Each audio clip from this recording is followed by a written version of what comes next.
time. What you gonna do, what you gonna do to try and take me out?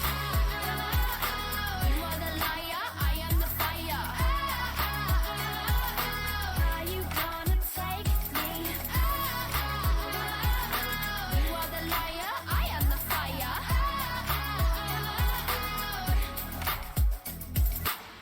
I put these walls up, questioning the motives of my friends. They can't be trusted. I'm finding I'm the only one I have. Next time you see me, I won't stop to say hello, 'cause I know what you want and I know what I'm in for. Yes, I'm lurking in the shadows, biding my time. What you gonna do, what you gonna do, what you gonna do to take me out? You are the liar, I am the fire. Are you gonna take me out? You are the liar, I am the fire.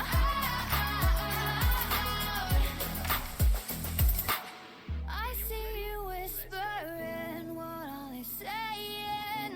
What are you playing at? King of the castle, made out of cardboard. I'll be the big bad wolf, I'm gonna take you out. You are the liar, I am the fire. Are you gonna take me out? You are the liar, I am the fire. Are you gonna take me out? You are the liar, I am the fire. Are you gonna take me out? You are the liar, I am the fire. Are you gonna take me?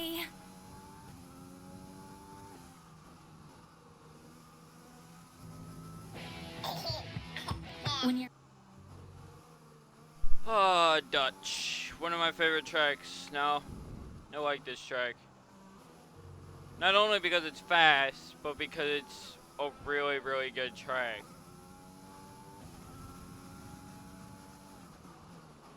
Like, its layout is tricky enough that you really have to learn it, but it's also easy enough that if you don't spend too much time here, you can bide your time a lot.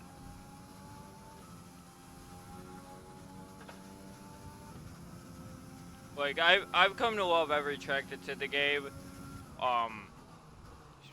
purely because of the fact that I love F1 so much and I like anywhere that they race.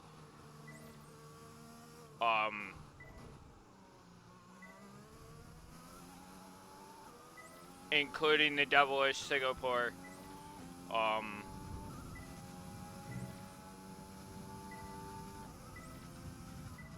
Even though I hate Singapore to death, I still like watching F1 be there.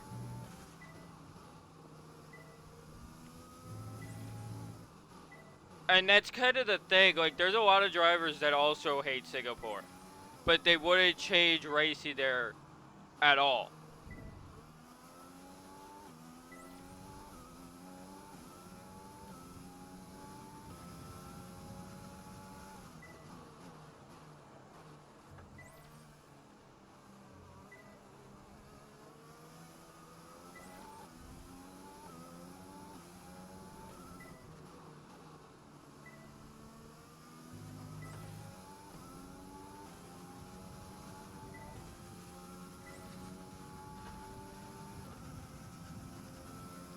Wow, that's rare. Complete and a job well done.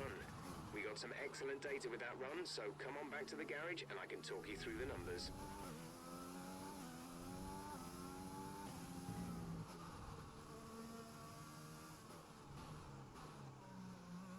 I rarely do that first attempt. But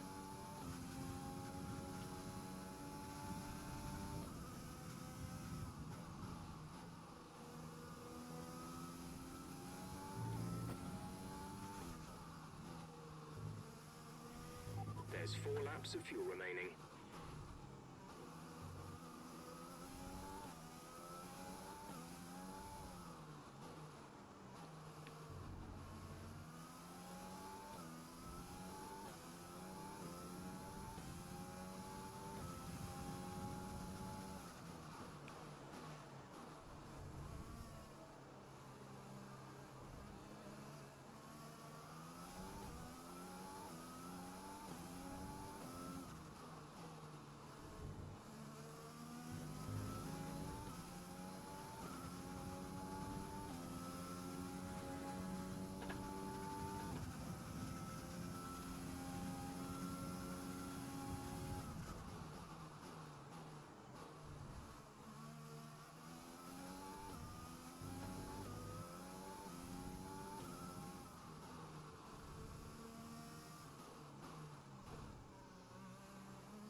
Okay, I think the track will be drying out quite soon.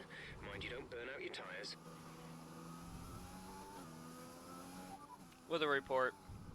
We're looking at another 5, maybe 10 minutes of this rain. Not sure whether dries or inters are faster. We're right on the crossover. Yeah, I can tell that based on the fact of how my tires are actually running right now. But I'm gonna go the 2 more laps that I normally would run and then pit on my normal typical run.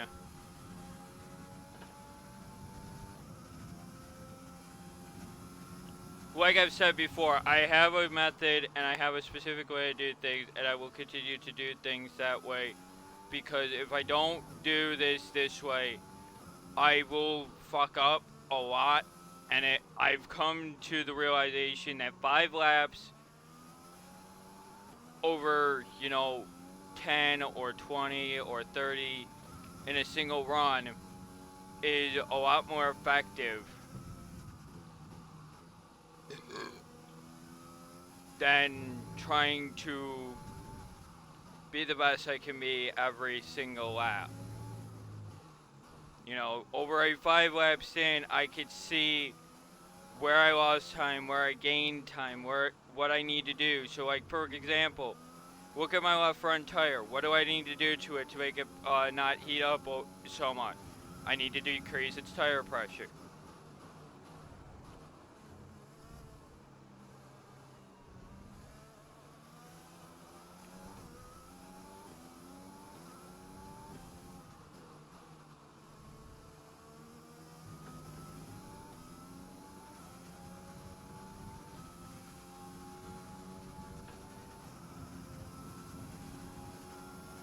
The time last lap was a 1 minute 22.2.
Final lap on these inters that I'm going.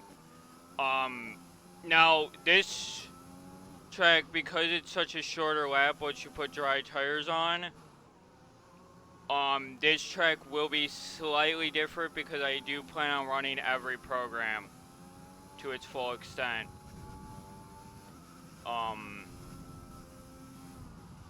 Meaning that basically, because I ran the tire, or the track acclimatization with intermediates, I will be doing the first run of my race strategy on hards.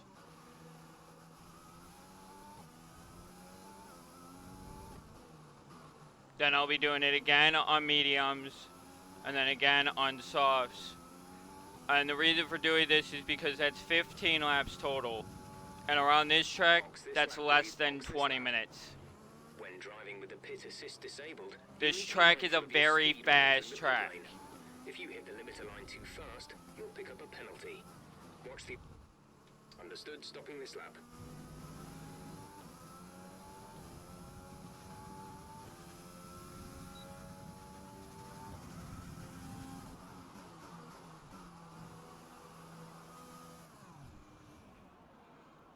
I love how fast I can come into this pit road though.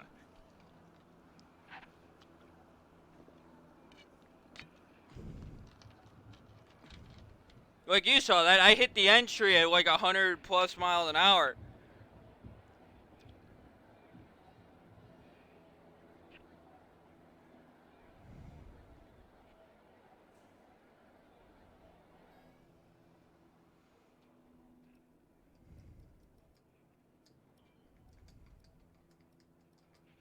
The weather's improved quite a bit now. It may be worth considering retrying some of the earlier programs to see if we can get better information. All clear the garage, please. Car ready to leave. And I'm gonna do this run with the same tire pressure so I can see what my tire wear does. Or what my tires are doing. Because if that left front is heating up too much, I will go through and make my adjustments to tire pressures immediately when before I do the medium run.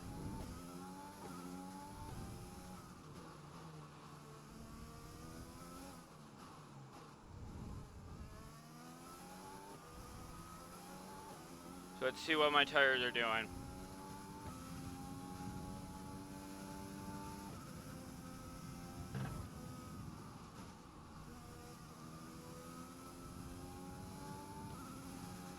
And the reason why hards are actually a good test to this is because hards take not only longer to heat up, but they also take longer to cool.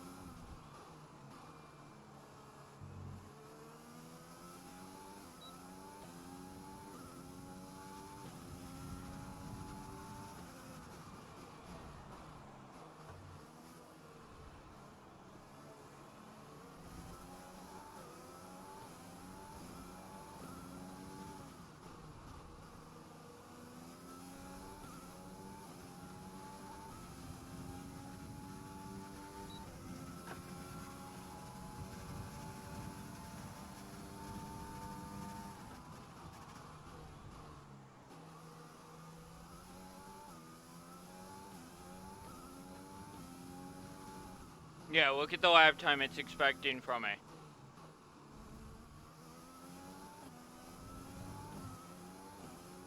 And also, the line that you see me take around that corner is a very, very good line. It's the fastest way that I've found around that corner is actually taking that upper, higher section of the line. Because you actually are able to get on the acceleration earlier because you're coming out of the corner up on the higher end. So when you're coming out, you're able to accelerate sooner because of how the banking works. So my recommendation is to run that corner and hit the apex early so you come out wide on exit. That's my recommendation for that corner.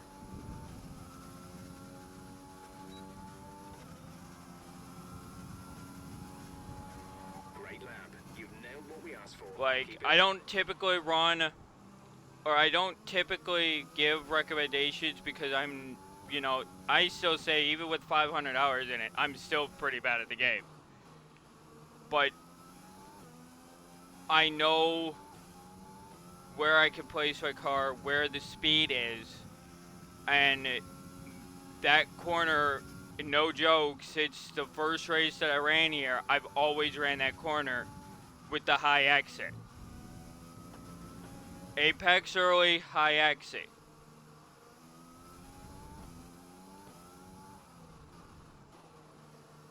And it works.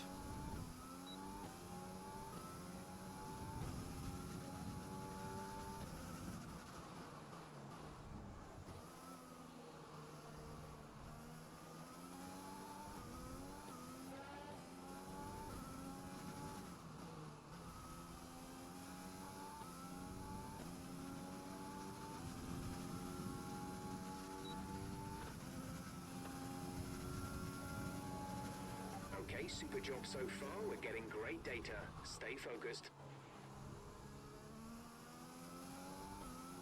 If you notice, even out of that corner, I have a slightly higher exit than other corners. But see how that's the line you're supposed to run. That's me sticking as tight to that bottom section as I can. And I've found that that's actually at times a lot slower.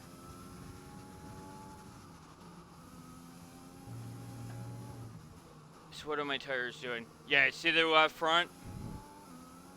I'll have to bring that temp down. I'll have to bring that tire pressure down.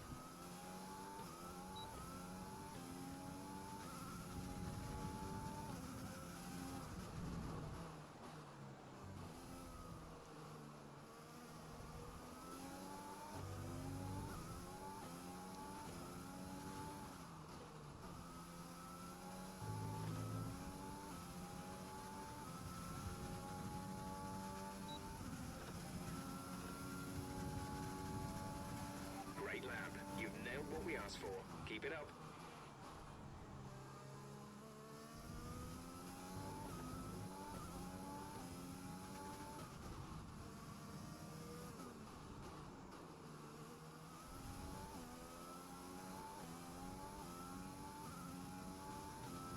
Now the only thing I don't know about this track is I don't know how the dynamic track actually works here. Because like where it's lighter, because this is brand new track surface, it is. Believe it or not, that's why F1 was going back to the track, was because they just resurfaced this track.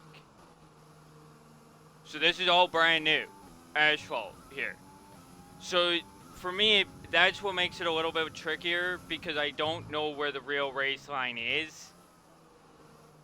Like, I'm using like the lighter bits of the asphalt to kind of be my guide. So when you see me, you know, up in that higher section on that exit, that's why I do it. Is because that's where, you know, the lighter section is. Okay, super job so far. We're getting great data. Stay focused. See how right there it's lighter? And then, you know, we get back to the natural here. And then around this corner, see how it gets lighter there? That's why I naturally run like that, because it feels like that's the natural way out of that corner.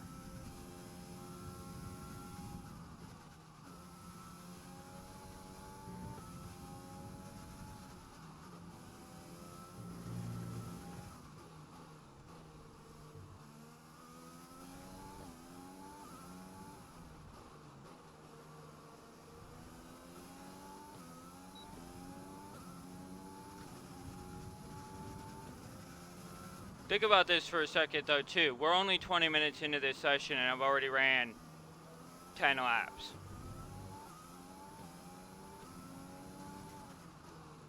Around this circuit.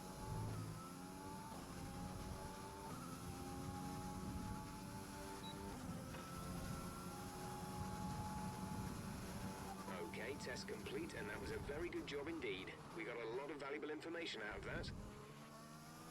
In 20 minutes, I've already ran 10 laps. And that's with light rain to start the session.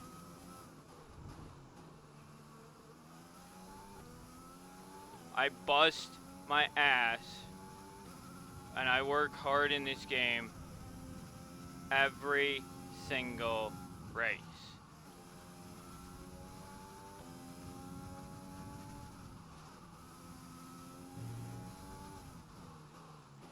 We've only got 2 laps of fuel left.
It's tempting to focus entirely on the race, but we should put a bit of time aside to run the qualifying sim program. Try to run it before the end of FP3 if you can. Yeah. See how he's got the fronts so high up?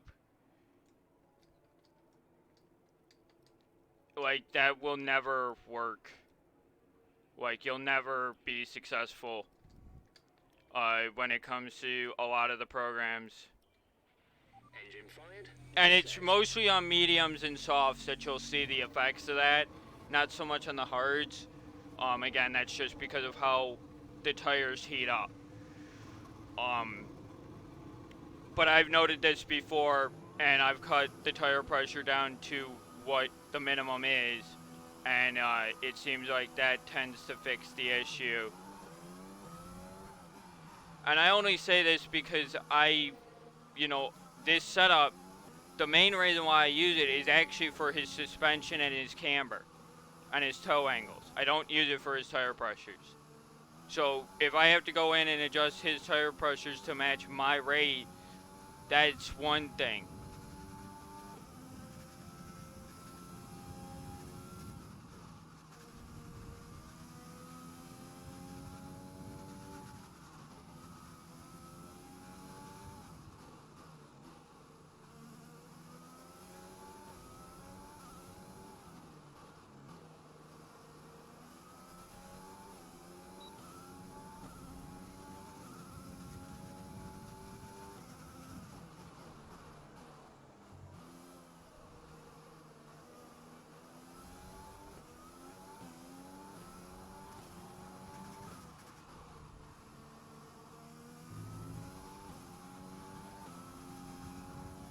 But see the tire temp now? Like, it's having the high spike in spots, but it's not overheating anymore.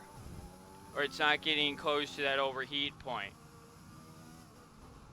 And even if it does, it will come down quite quickly.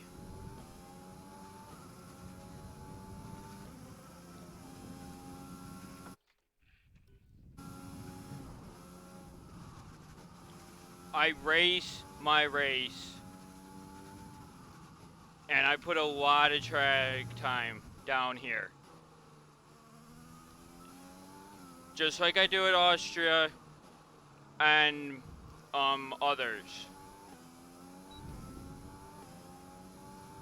Other tracks that I like running. But if I really pick a favorite out of the fast circuits, out of the fast ones meaning less than a minute 20, actually no, we'll say faster than a minute 30 to a minute 40 on average lap. Keep it up. I would have to give it to either this track or Austria.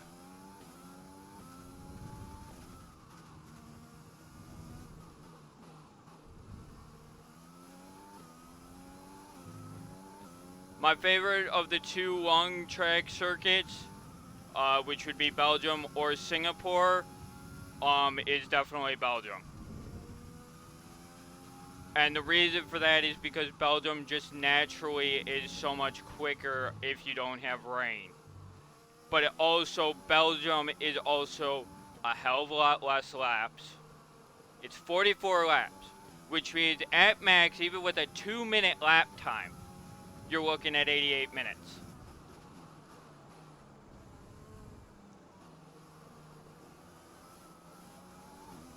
At Singapore, with rain, you're looking at close to 2 hours. And that's why I can't stand Singapore in the rain.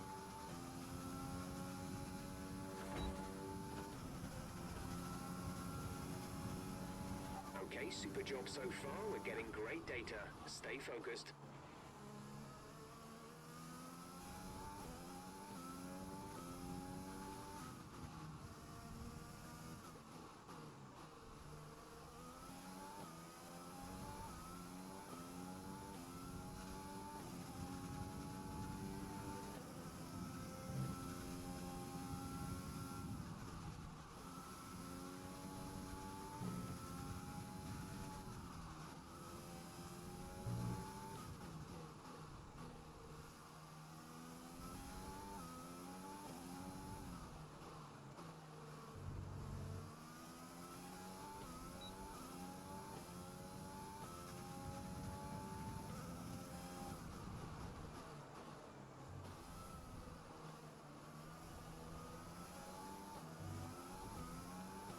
See the tire temp though?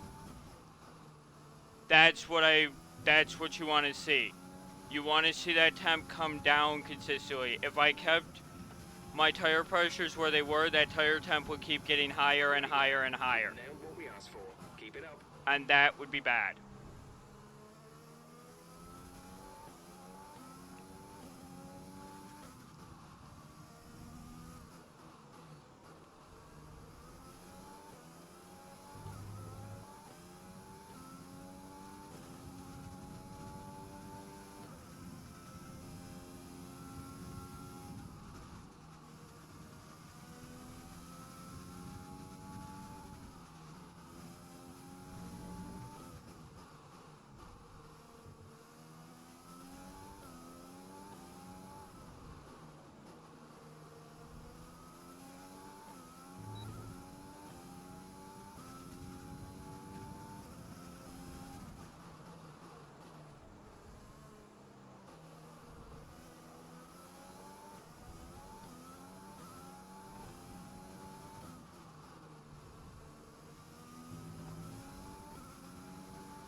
Okay, super job so far. We're getting great data. Stay focused.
Program complete and a job well done. We got some excellent data with that run, so come on back to the garage and I can talk you through the numbers.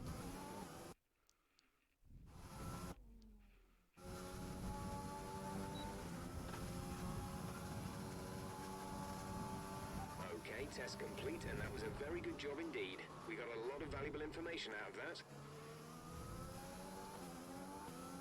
Note that Lewis gave way there. Confirmed. We'll receive you at the end of this lap.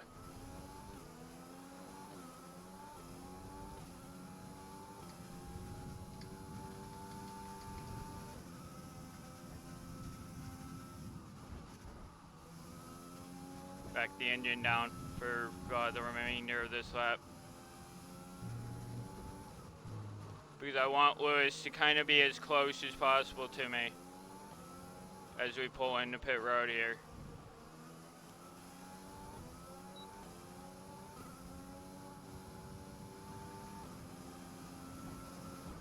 We have 2 laps of fuel remaining. Because I know he's pitting. Because that's the only reason why he would have let me go there.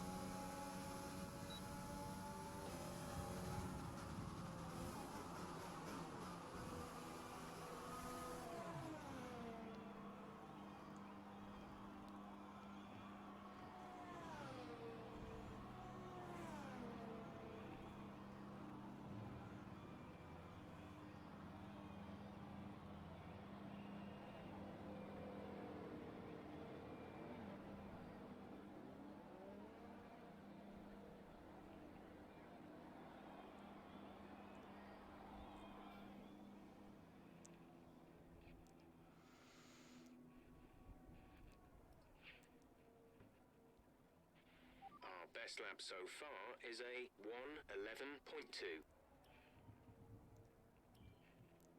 Let's do a flying lap for this. I know that's sort of risky because there could be someone in front of me, which there is.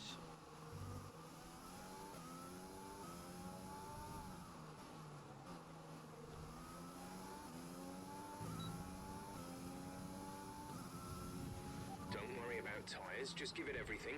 In this test, we want to make sure we can lap close to our rival's pace.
Complete and a job well done. Yes, boy, let's go.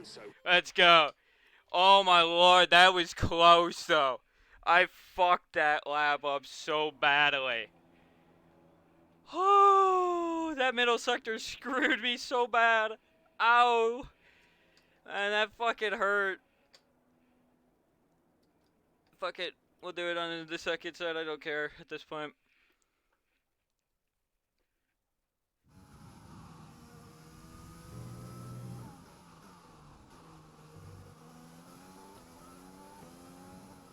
Hell, I'll use all my tires if I have to. I don't care. Okay, we need a few solid laps here to help us calculate a good race strategy.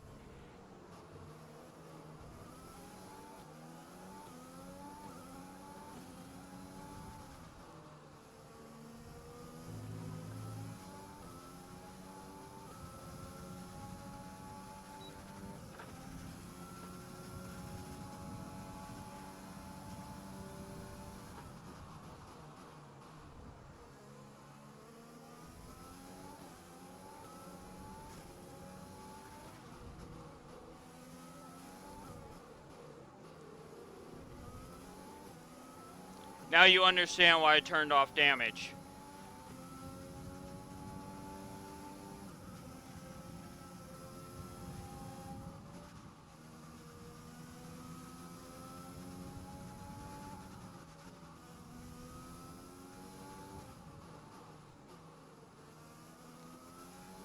because of how quick this track can be. This is a track where I don't want damage turned on because it's split-second reactions.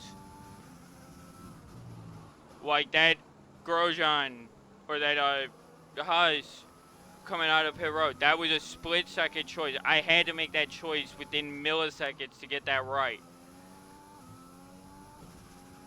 Like, I cannot do anything to avoid stuff like that. Great lap. You've nailed what we asked for. Keep it up.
Okay, super job so far. We're getting great data. Stay focused.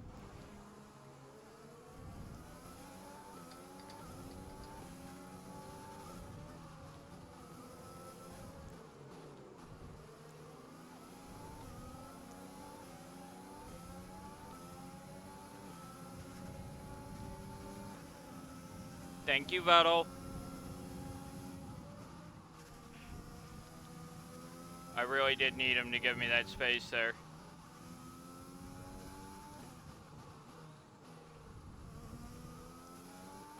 Now again, I don't typically run my practice like this, typically.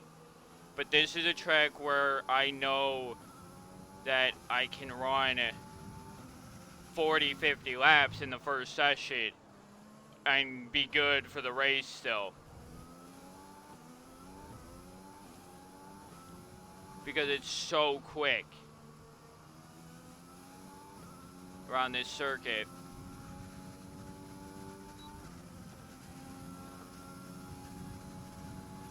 Great lap. You've nailed what we asked for. Keep it up.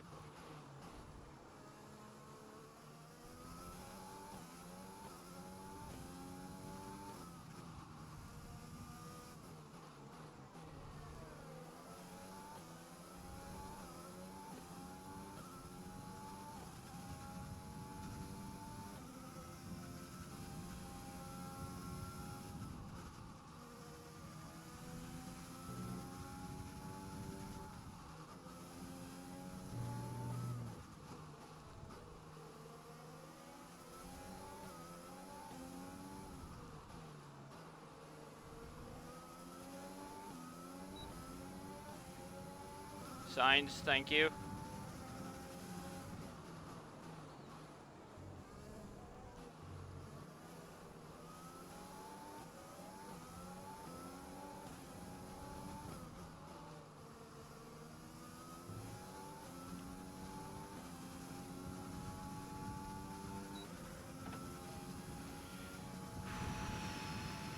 Okay, super job so far. We're getting great data. Stay focused. This is the final lap of this program.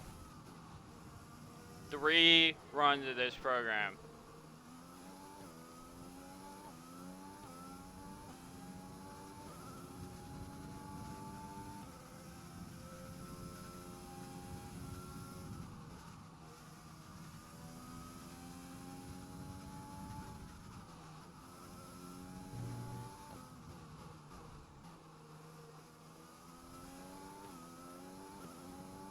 I pushed this car very, very hard for my runs. Like I race lap after lap after lap after lap.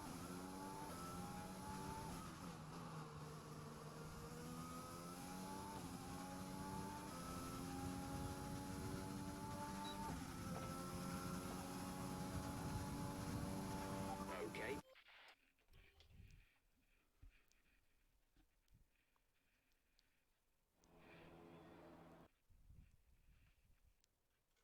And that would be iTunes again doing their thing.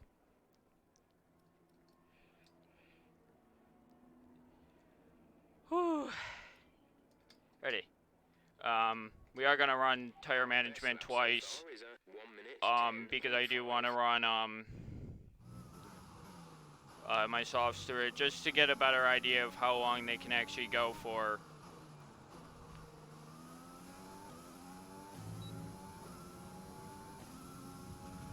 We need to be sure you can manage the tires through a lap, so try to keep the wear down through each corner. Be especially careful accelerating on corner exit.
Program complete and a job well done. We got some excellent data with that run, so come on back to the garage and I can talk you through the numbers.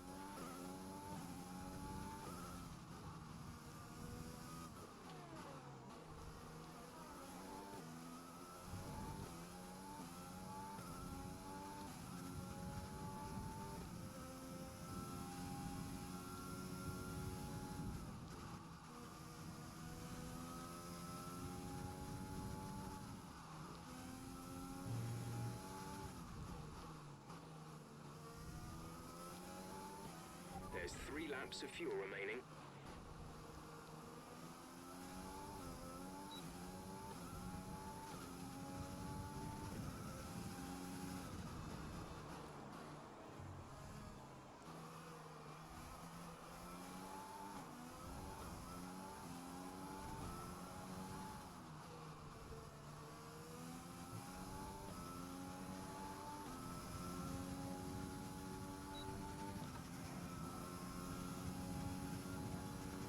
The time last lap. Woo! Only a tenth slower. I had to run that lap because it was like it was getting way too perfect on the freaking sectors.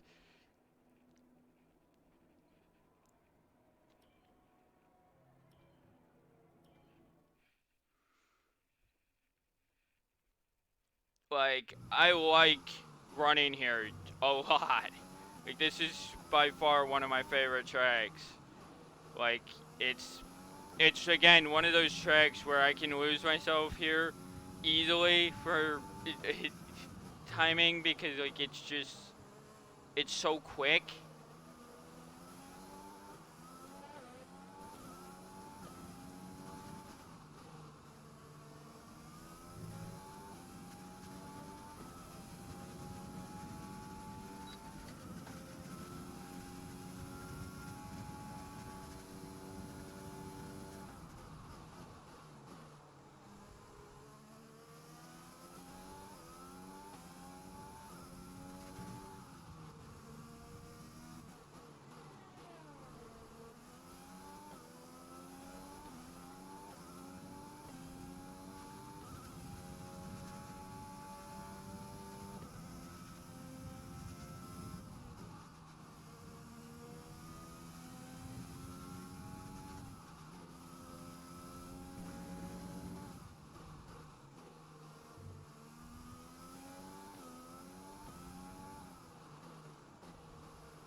Now, in Race Director, I got a 111.2 on mediums, and that was a 111.8. So my fastest is a 111.2 on mediums.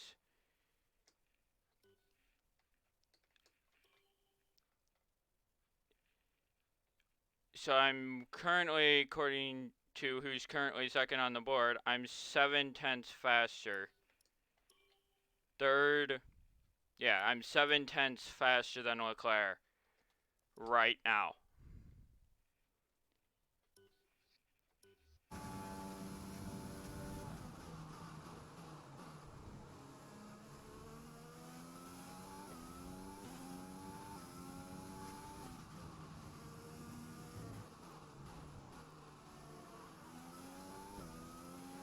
Okay.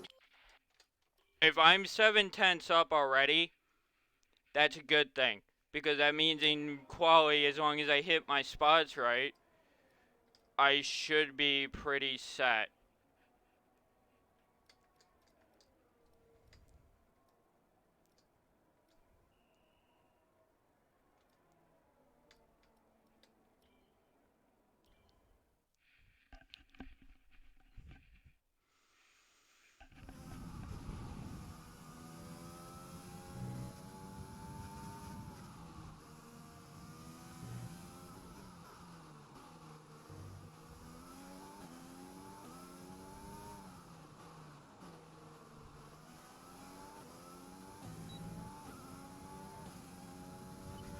This is the ERS management test.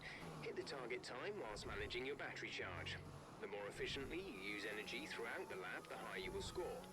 Use your overtake button for maximum power, but remember, that will drain energy rapidly.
Wow, 56% overtake used. Look at that. That's insane. That was real aggressive, though, too. No, the hardest program that I always seem to struggle on.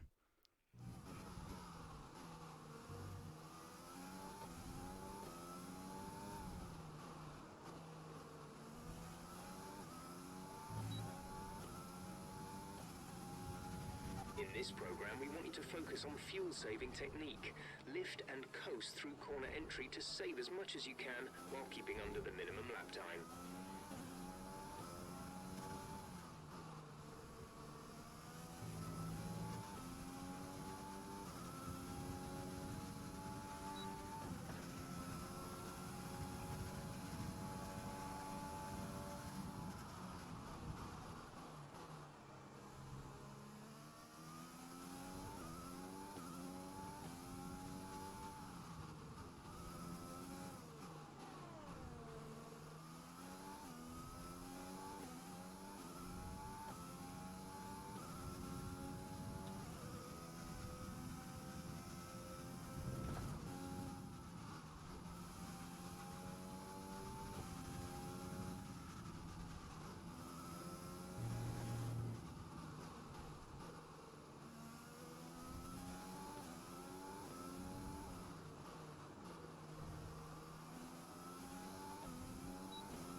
Got it, boy.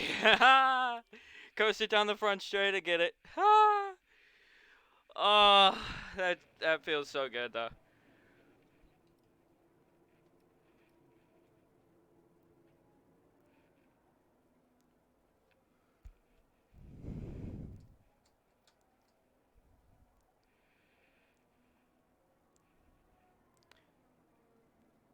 Now, see, my thing is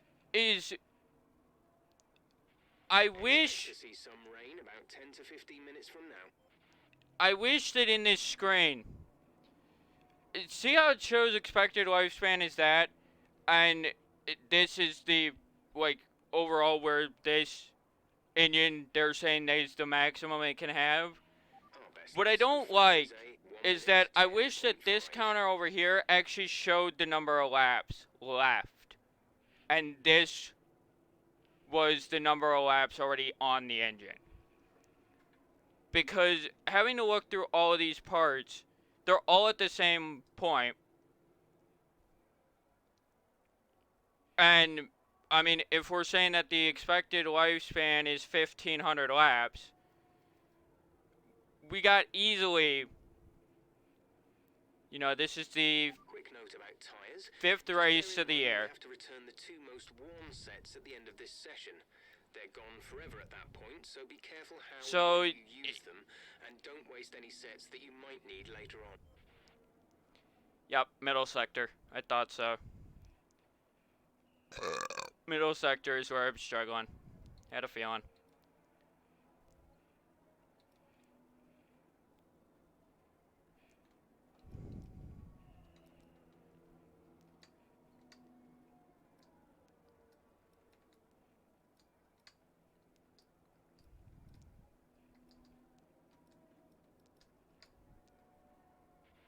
If you want to know specific information or make certain changes to the car during a pit stop, you can tell me what you want over the radio.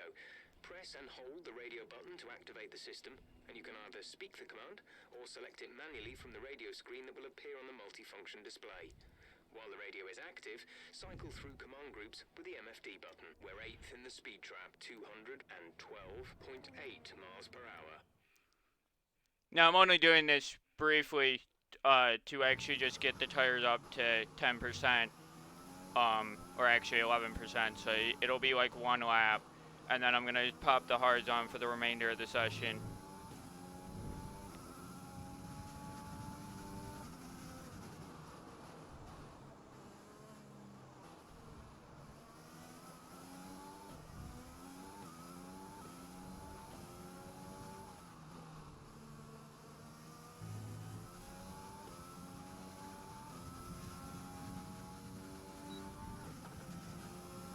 Just because I can.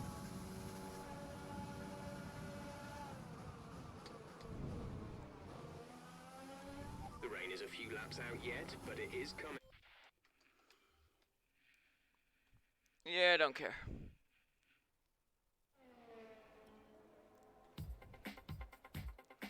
At this point, I don't care. We got the practice done. We ran our laps. We did what we needed to do. Let's get to the race already. Because that's what you guys actually come here to watch, is me race, not practice.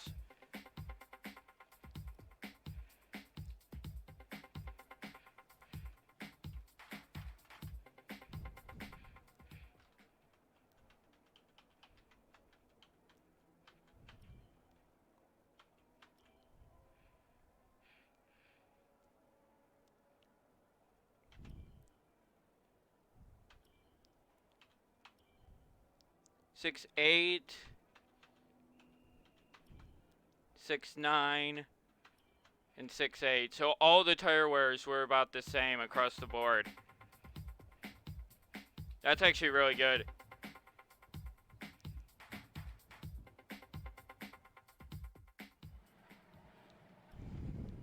The session has drawn to a close, so let's...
Alrighty.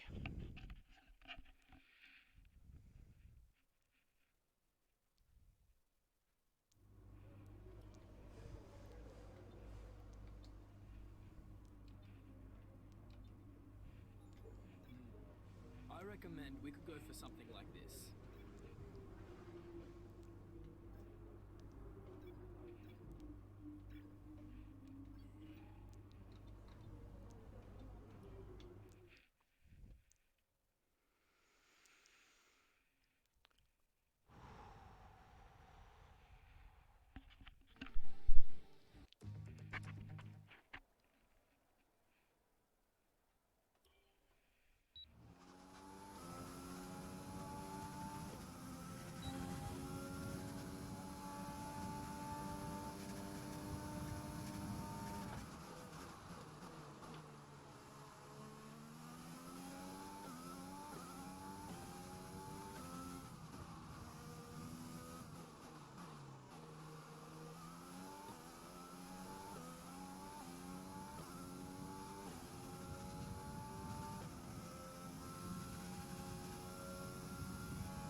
Okay, good job, mate. Thank Really well God. done. That was a fantastic drive. Holy shit, that is... It is so quick around that track. So, like, when you're doing a lap like that, With qualifying finished, yeah, it's time to 109. remind ourselves of our top three. Schumacher, Sainz, and Max a Verstappen. 2/10 difference. Ugh. I don't like that. I really don't like that.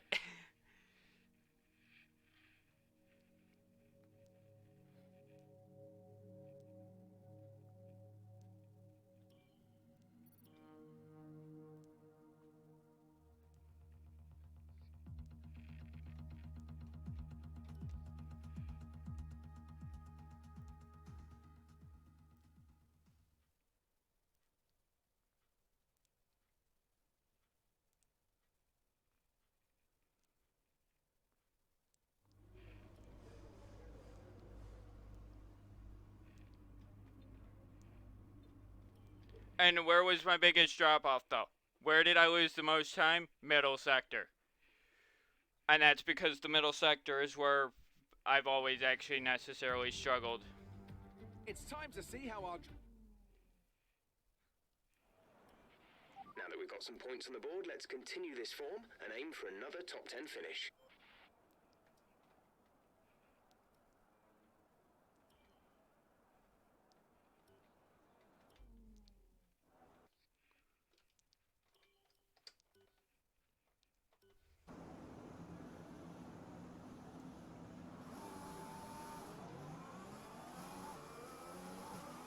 Clutch bite is good, gearbox is responding normally.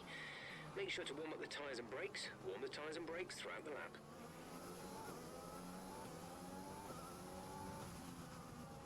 Sure thing.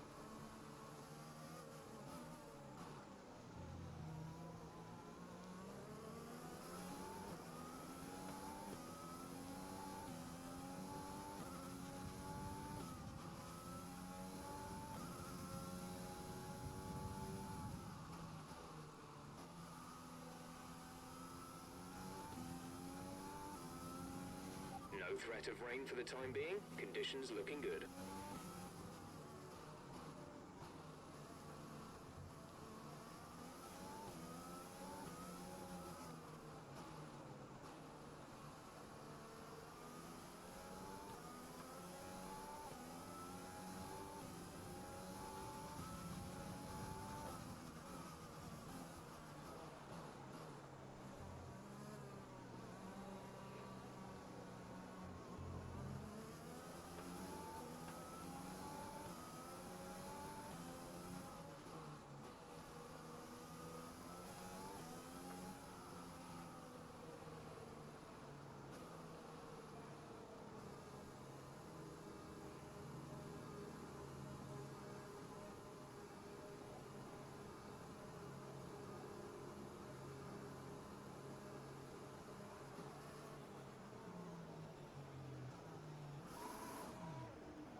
rest of the grid is forming up, be patient and watch for the lights.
Well done, mate. Nice start.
That was the fastest lap of the race. Keep this up.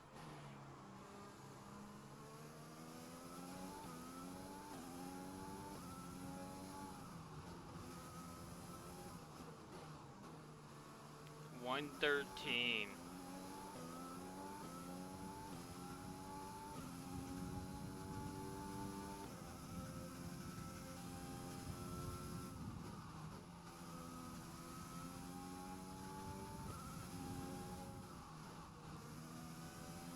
Use your overtake button more. It's time to utilize some of this energy. Shush you. Shush. Like, seriously. I know what I'm doing.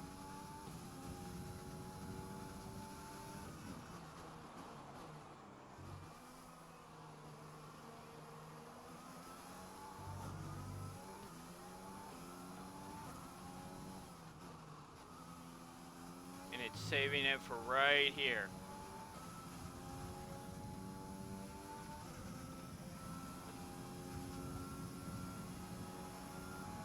Great work. That's a new fastest lap of the race.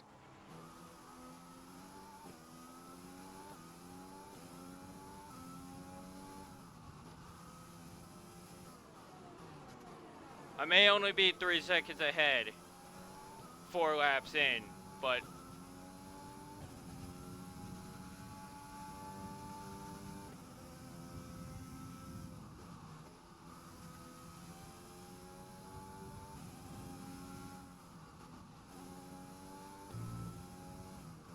the biggest key is, am I consistently gaining or am I losing time?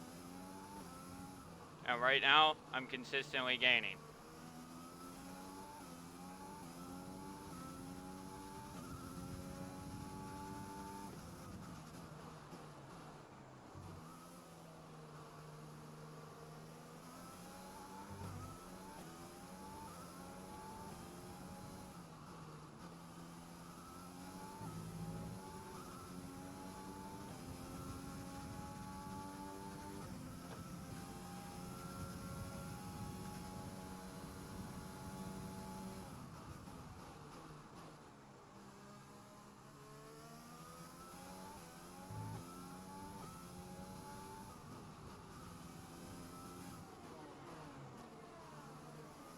And where am I consistently gaining? First sector, third sector. Where am I consistently losing? Middle sector. The reason why I know this is because I've been watching my gap the entire side sheet already. And I know where I'm losing the time.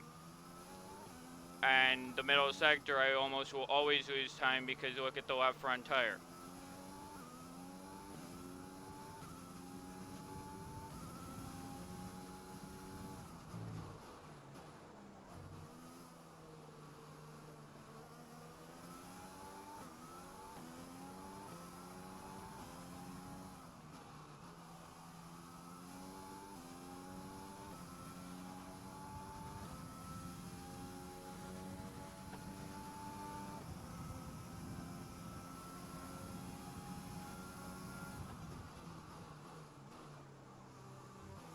You're pulling out a second a lap on the car behind. Per lap. That's per lap. A second a lap. Like, and that's from first and third sector. It's not the middle sector at all where I'm gaining that. It's the heavy braking areas of the track. Again, where Mercedes thrives is in downforce.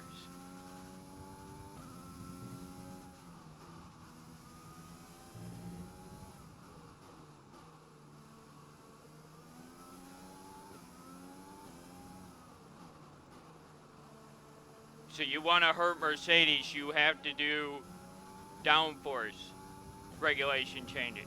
If FIA really wants to hurt the best team in the sport, that's where they need to target their fucking regulations, is on downforce.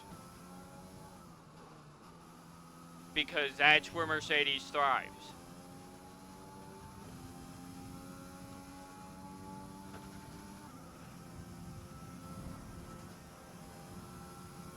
You know, well, yes, the Mercedes engineers are very smart and center their focus on downforce. They also know that weight reduction is a key thing too.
I guess I could just continue to use and abuse ERS through this first sector and that stuff and just keep pushing it.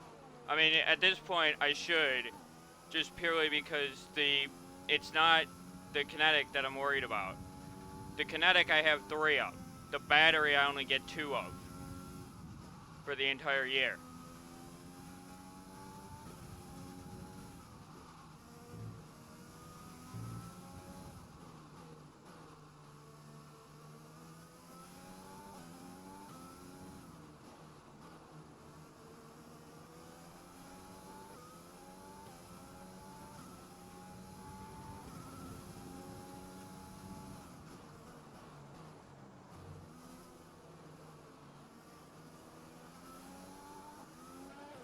The gap behind us is 7.0 seconds.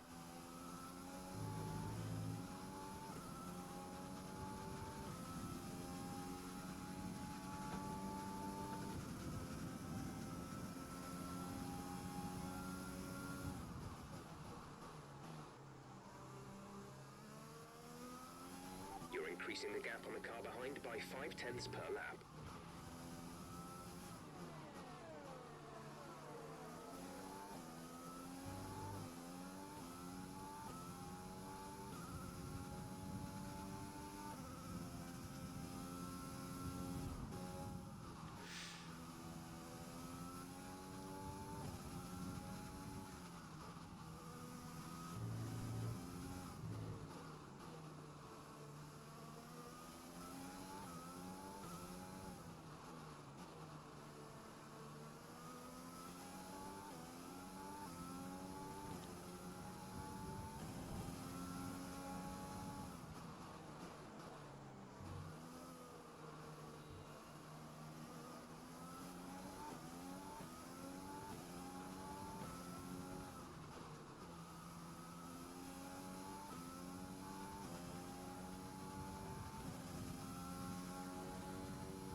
7.2 seconds, 7.3 seconds.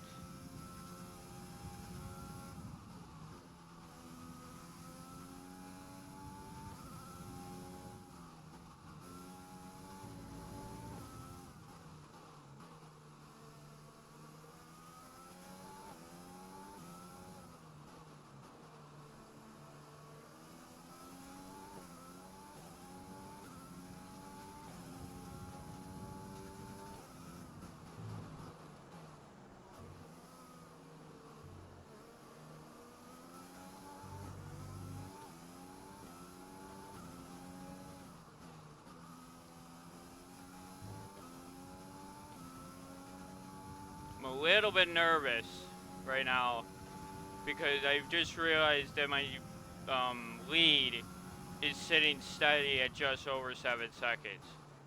That's a little bit frightening.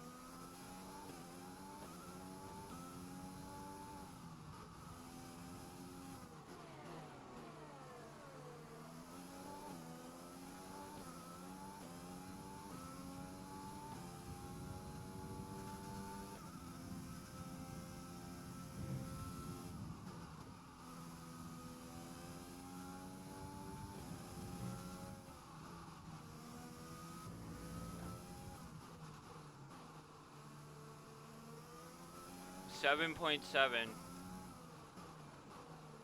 seconds ahead of Sainz. Again, how is it that Sainz is in second right now?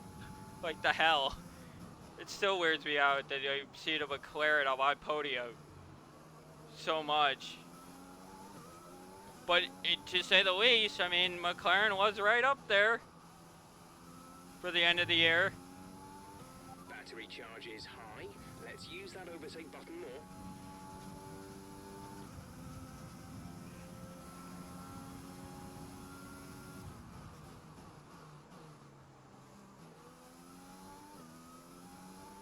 The car behind is dropping back by about 0.3 a lap.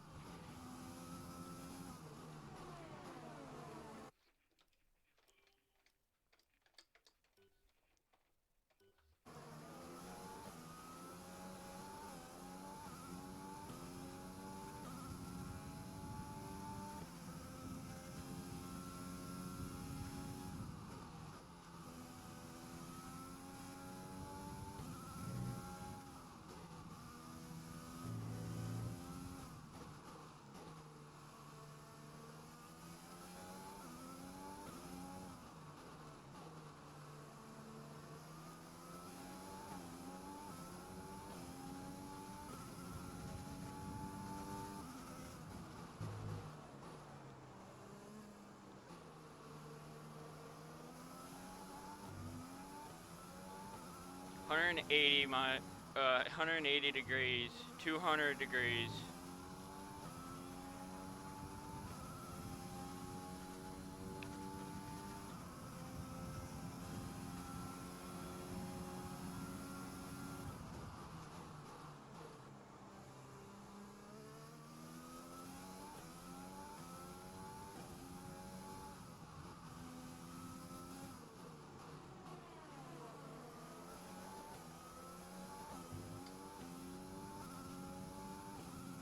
Rich fuel.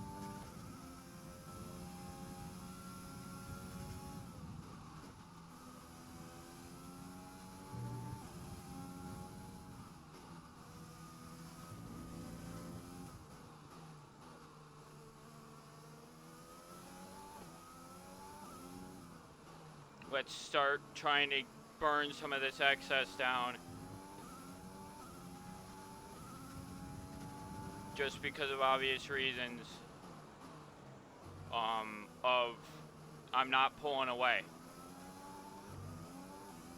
And therefore, if I'm not pulling away, that means that I'm either too heavy on my fuel load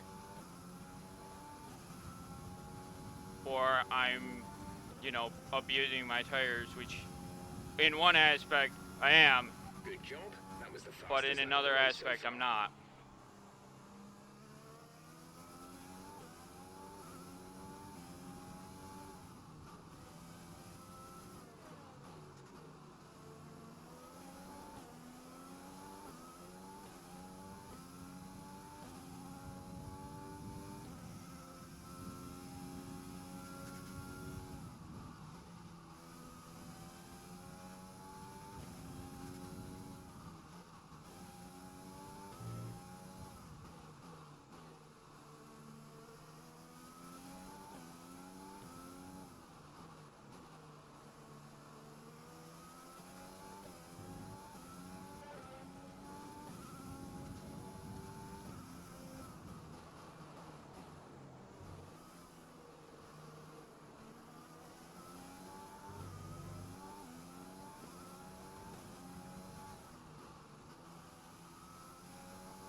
Schumacher, I'm 10 seconds up though.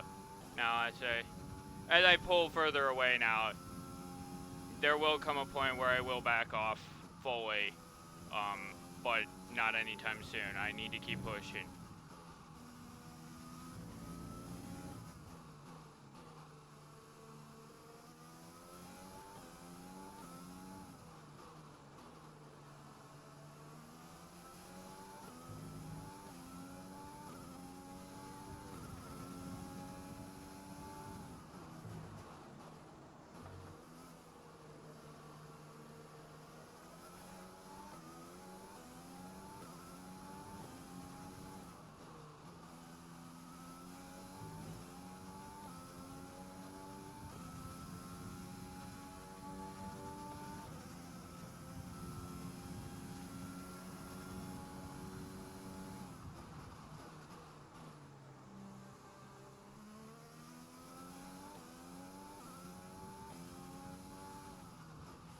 The car behind has started to drop back. There's a gap beginning to form.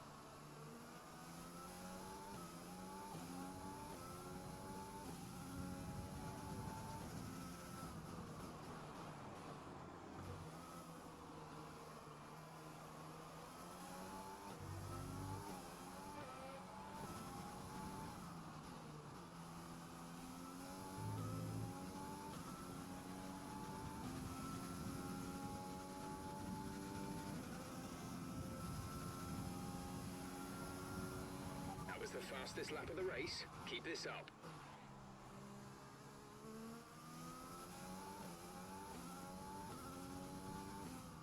I will literally burn my fuel all the way down to freaking basically next to nothing at this track because I already know that in standard I was gaining and that stuff. See,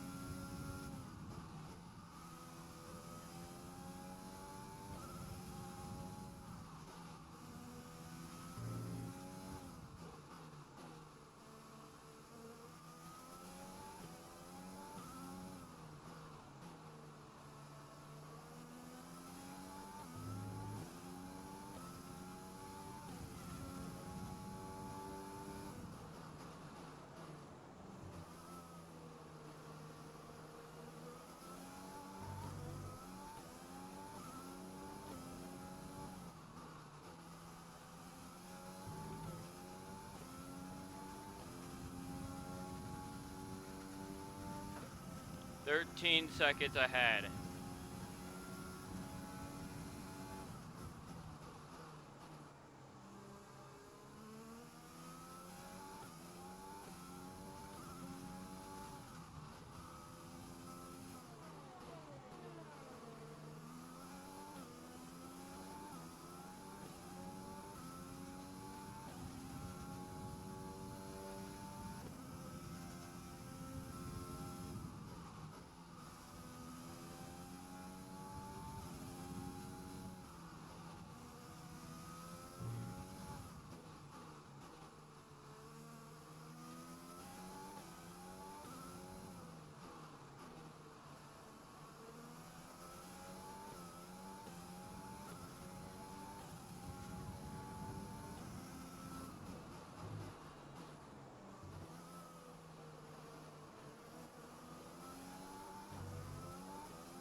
Or 28%, 29%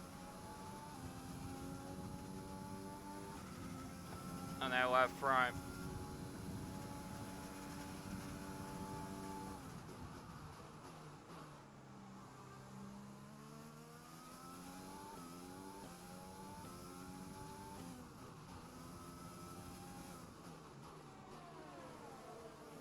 The car behind is dropping back. We're seeing a gap form.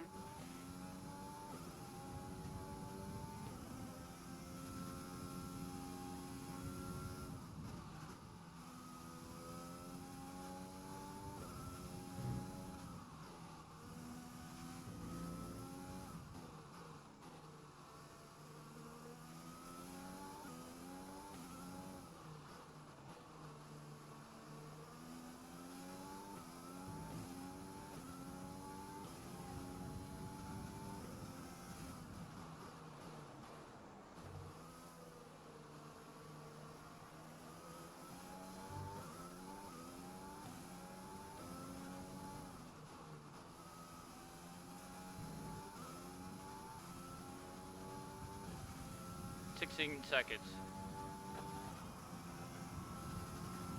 So I'm nearly at the gap I want. We've got a lot of spare energy. Use your overtake button.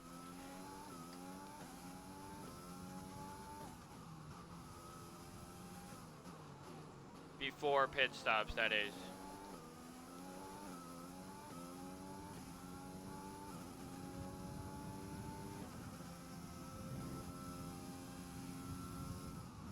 So I think what I'll do is I'll back off of the fuel mix for now, and we'll... Fuel target is +1. Faster engine modes are available.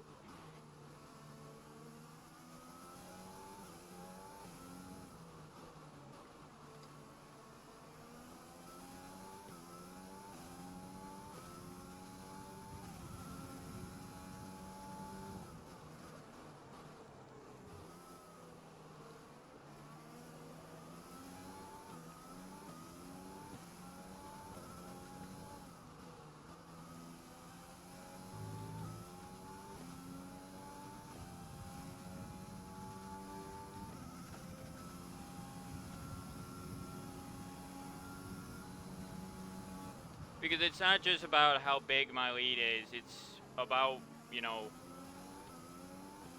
where I like being in comparison to my lead. And right now, I'm actually right where I want to be in that comparison. Because basically, as long as they pit first behind me, the fact that I'm already 20 seconds up will end up helping me in the longer run because of, well, the simple fact of the matter is at that point I'm, you know, I'll come out of the pits when I pit a minimum of 20 seconds up. Which means that for them to catch me, it's going to take a lot of work.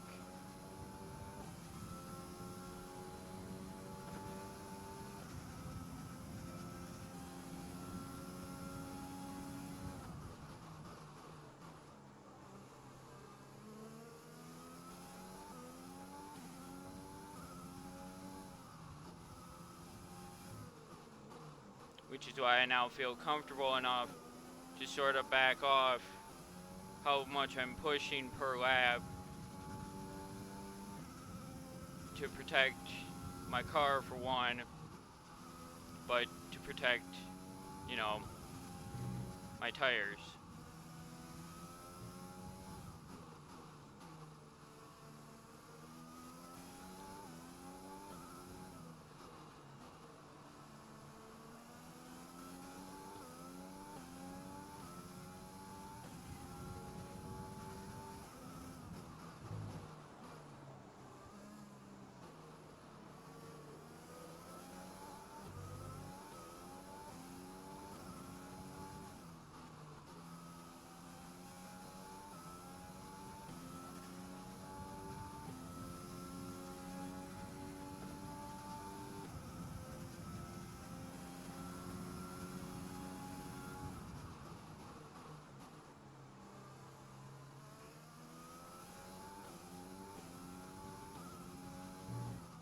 So I put a lot of work in on how I do this. Every single race I run, everything I do is for teammate behind is 26.6 seconds.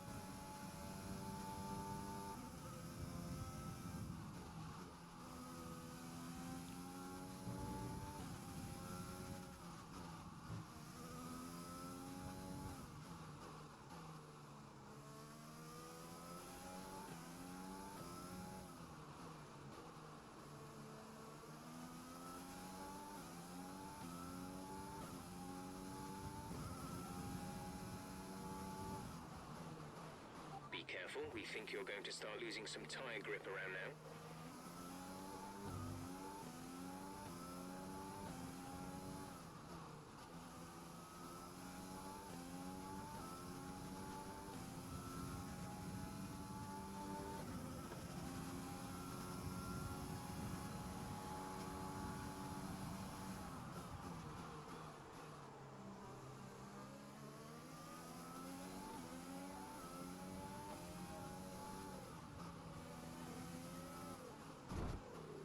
Sorry, Magnuson.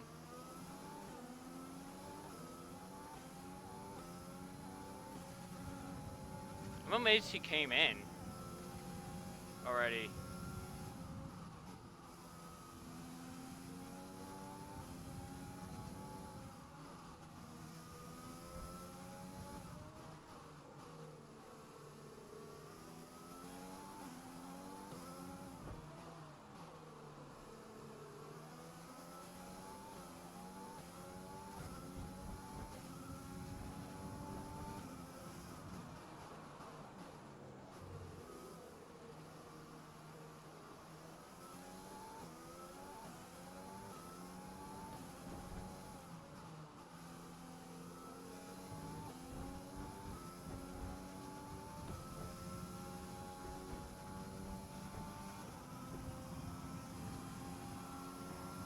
I have the horsepower down the straight to beat the Ferrari engine.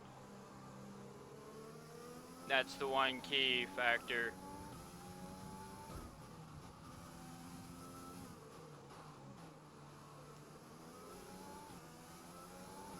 With him behind me is that I do have the power to beat the Ferrari of the Haas engine.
You're increasing the gap on the car behind by 0.5 per lap.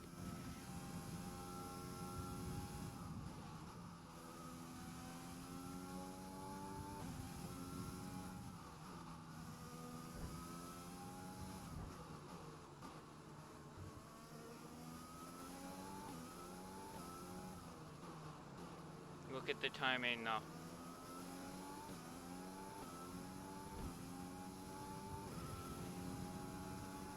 $26 seconds ahead of. I mean, I'm literally 20 seconds ahead of everybody now.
We're approaching the pit window.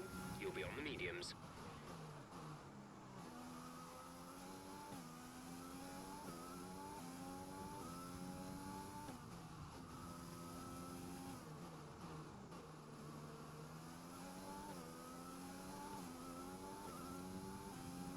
Yeah, I made the right call. Definitely made the right call.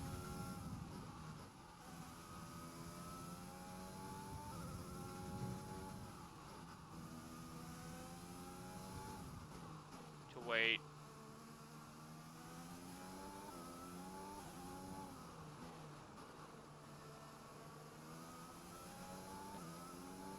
On my pit stop to make that first stint much longer. Like, I'm making the right call here at this track.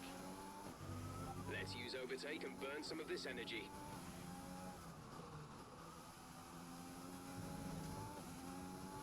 This is one of the few tracks where you really can tell the difference between a full on push and me half pushing. And right now I'm actually pushing as hard as I possibly can, but you can see it's not providing a lot of results right now. And that's just because of tire wear.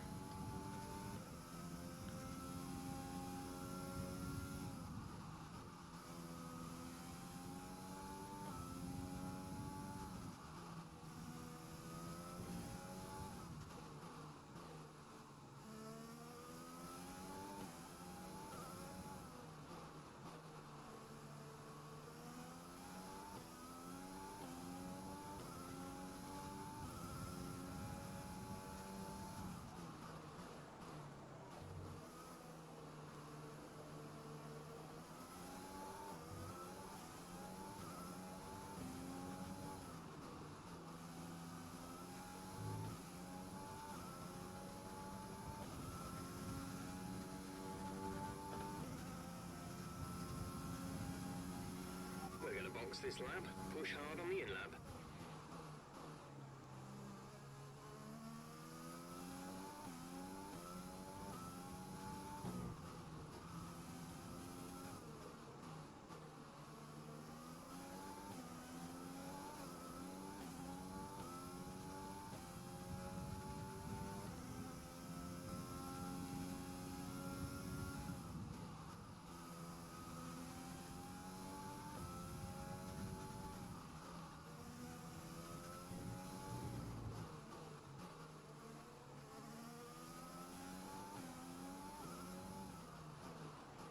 We're leading our teammate by 33.4 seconds.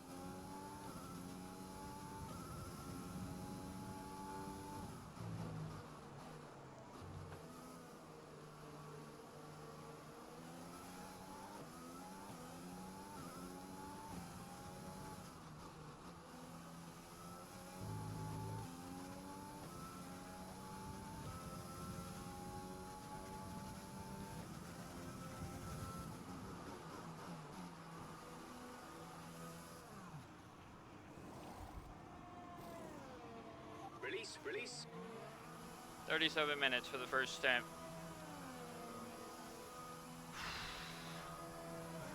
That was our last stop. No more scheduled pit stops.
Lewis is in the pits.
I mean, when you think about it and how we've done this race so far and how well we've ran it so far, I mean, you can't really complain when you're leading by a lot. And currently, doesn't look like that's going to change anytime soon. I mean, I'm in lean fuel now, and I don't think I'll need to actually change at any point out of it.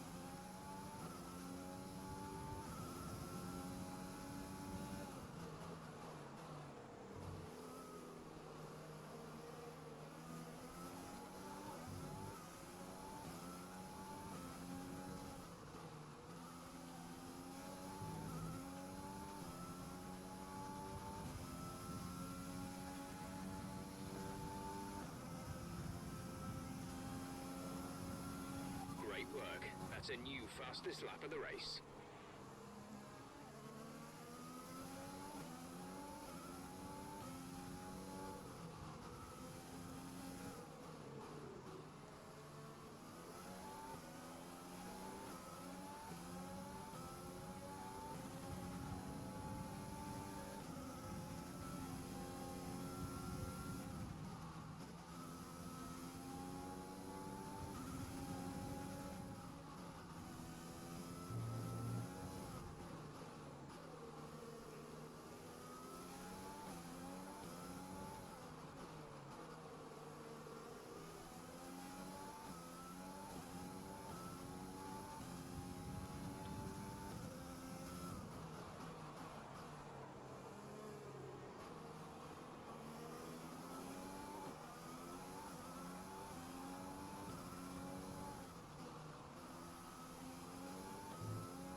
Good job. That was the fastest lap of the race so far. Beat that one, Signs. Seriously, beat that. Like, that was...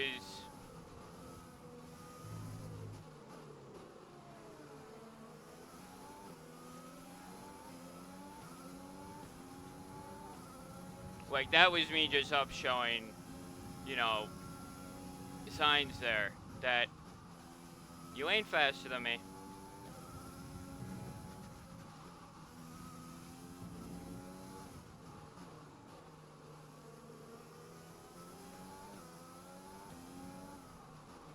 You're increasing the gap on the car behind by 0.5 per lap.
this corner. Use your overtake button more. It's time to utilize some of this energy.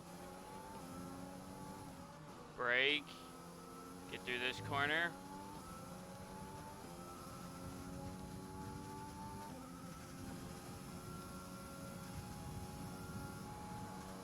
Hey, and it was faster. Nice. Alright. Now we can back down again. And the reason why is because at this point, we're 23 seconds ahead. 37 laps in. I'm gonna just kind of cruise to the victory.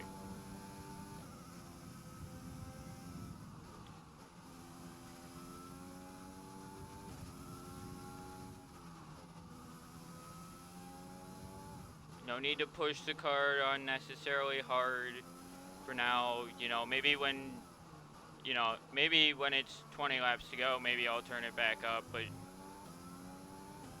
that'll depend on what my lead is at that point. But in all honesty, this would be the best race to be preventative on the engine.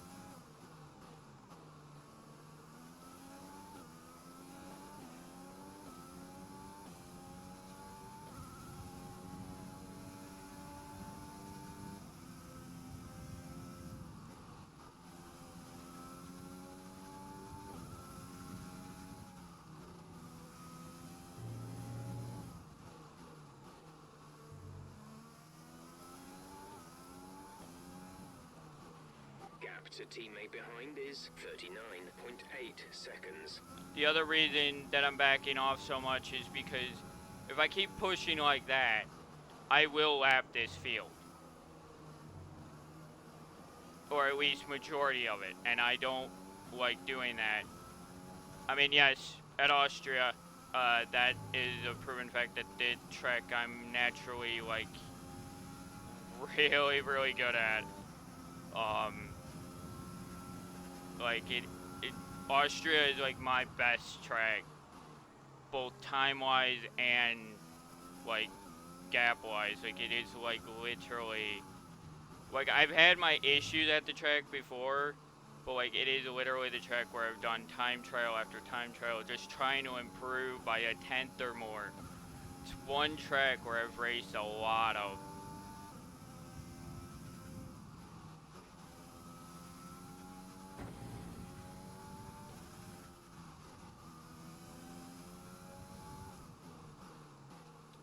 I mean, that track, you could get a sub 1 minute 10 lap time if you're good.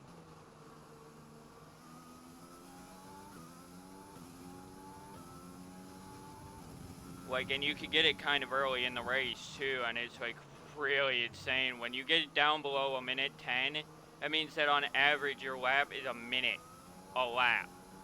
And that really means that basically your lap count, your number of laps versus your time will be very, very close. Like right now we're at 48 minutes in and we just hit lap 40. We're not even an hour in and we're 40 laps in.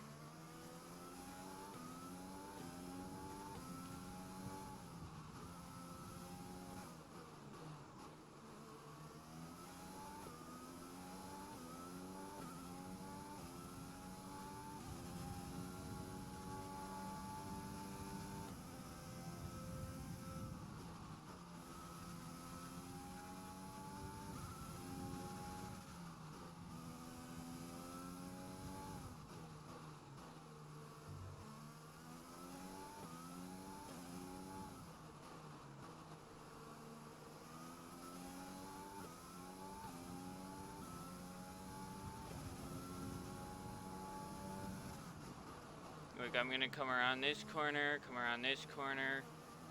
and then punch it down this straight as hard as possible.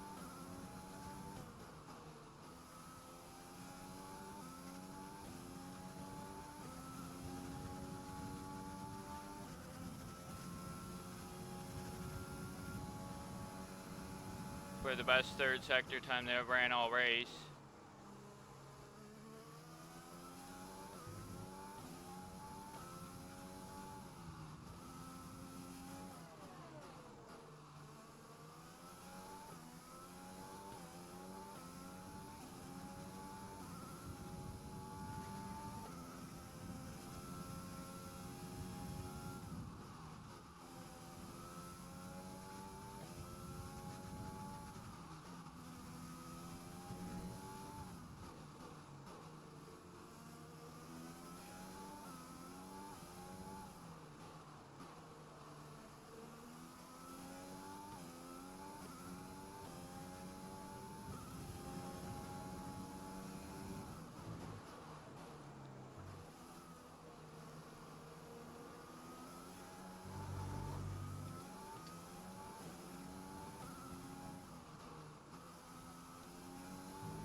Come on, beauty.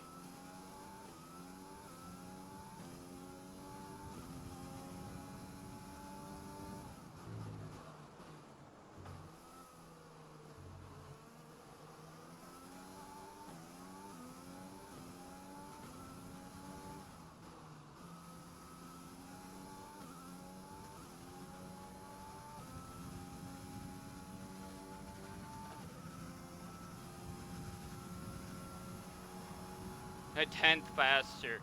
Wow. A whole tenth.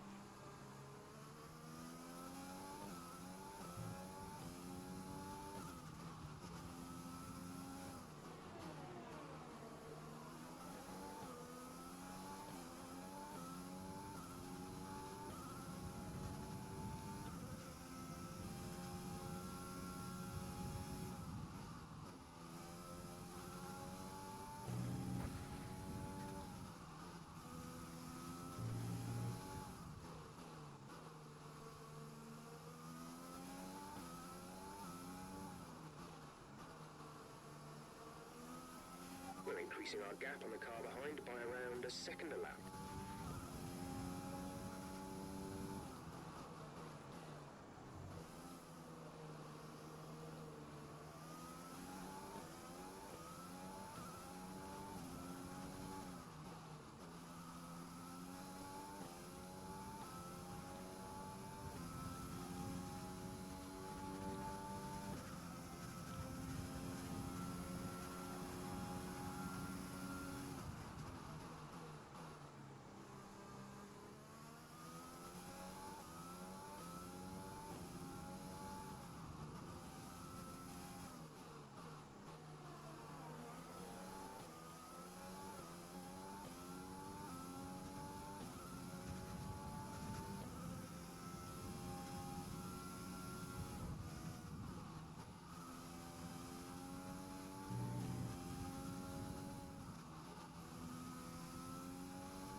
work. That's a new fastest lap of the race.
We've got a lot of spare energy. Use your overtake button.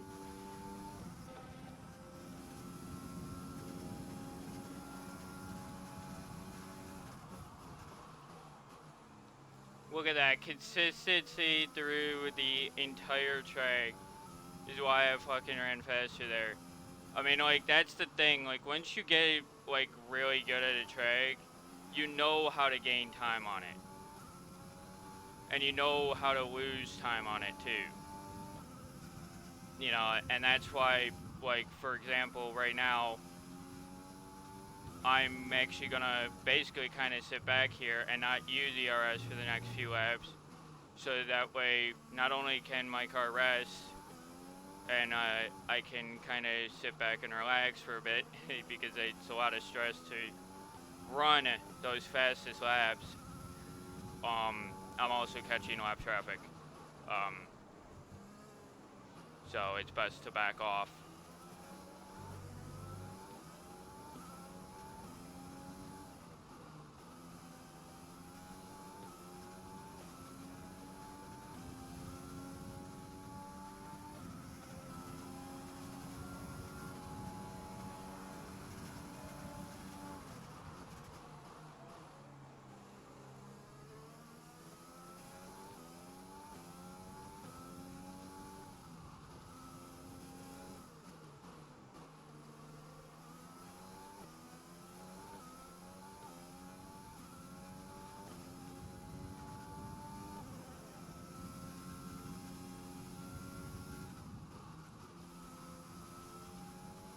"27 seconds.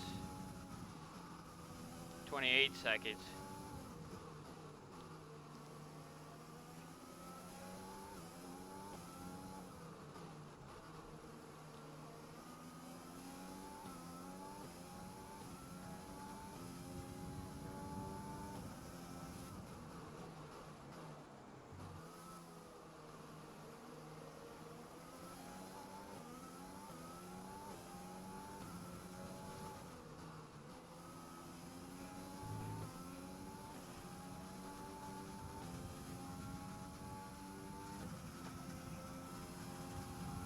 "46 seconds ahead of my teammate." Hey, look who's in 10th! Is he actually gonna get points? Oh god, that's funny. I'm sorry, that's funny. Because he hasn't! In most of the races that I've seen him in, he hasn't gotten a lot of points.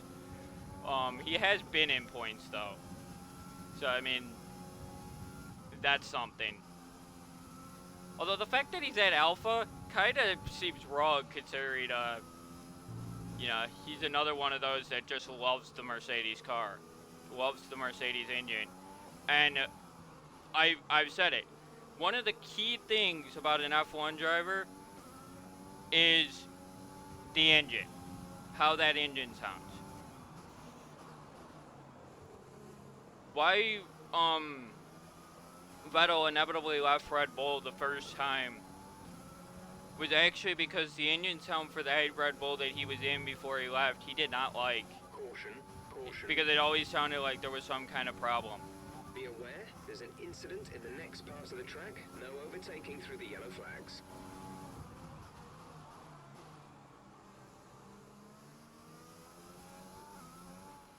Okay, the safety car is out. The safety car is out. We need to form up at a reduced pace. Keep a close eye on that delta time. Make sure to keep it positive.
We're coming up to the safety car now. Do not pass it. You are the leader. Follow the safety car.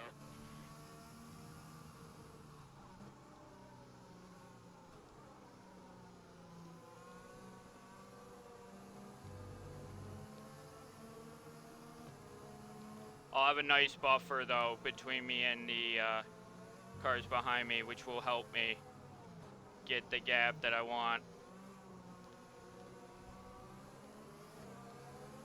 But this did change how I'm pushing for the final bit of the race. Currently sitting at a 6-car buffer between me and second place right now.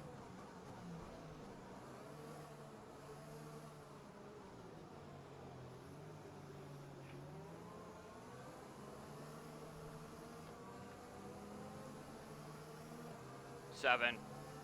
Just saw the 7th one being a Renault.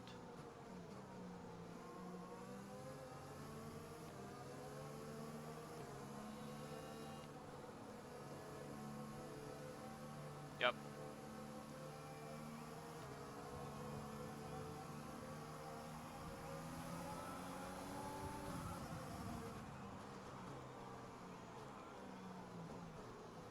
Just trying to keep the tires heated now, because I know this isn't going to be a very long safety car.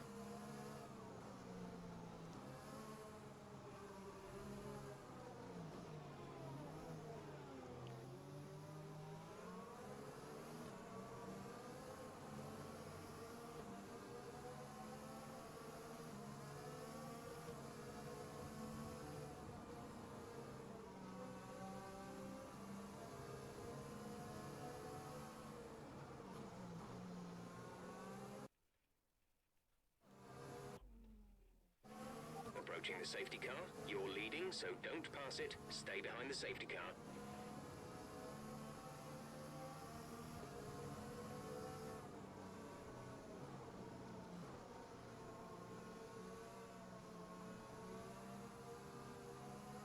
I just don't expect the safety car to brake so hard. That's why I hit him there, and that's why I rewound. Even though it didn't give me anything for it, it's still worth rewinding on that, because like you're not supposed to hit it, and it's just the small time to react is so small.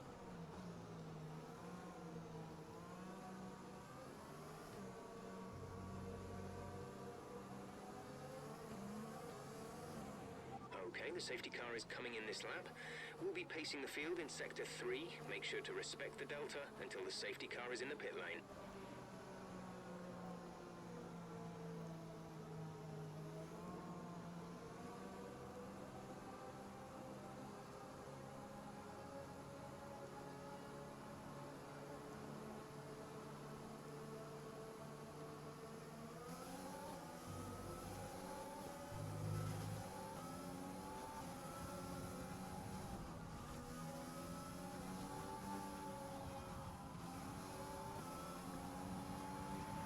front gate clear.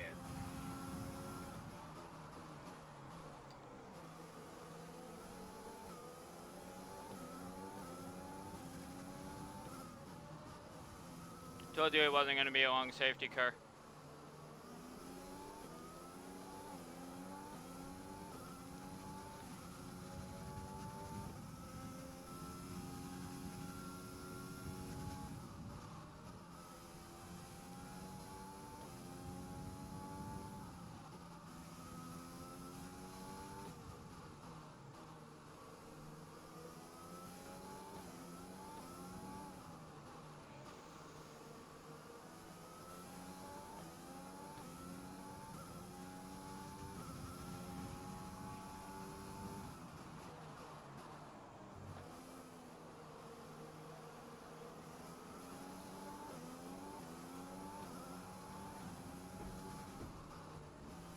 Let's use overtake and burn some of this energy.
DRS has been enabled. DRS is now enabled.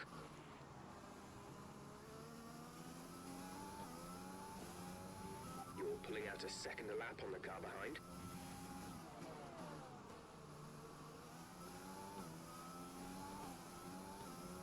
I don't care.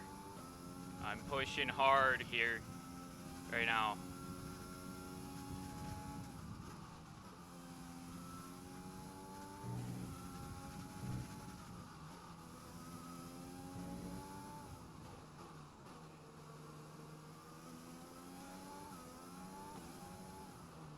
"54 laps in."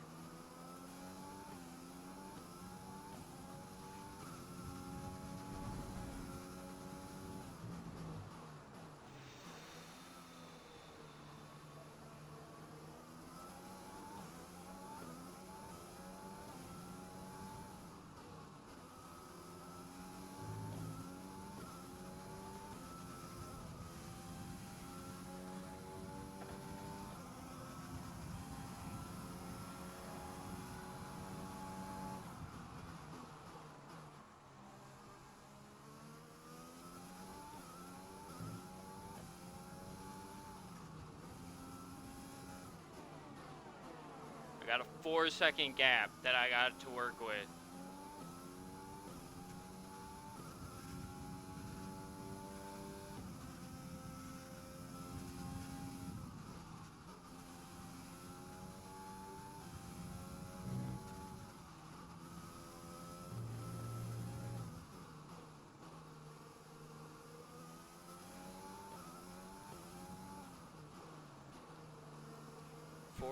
.4.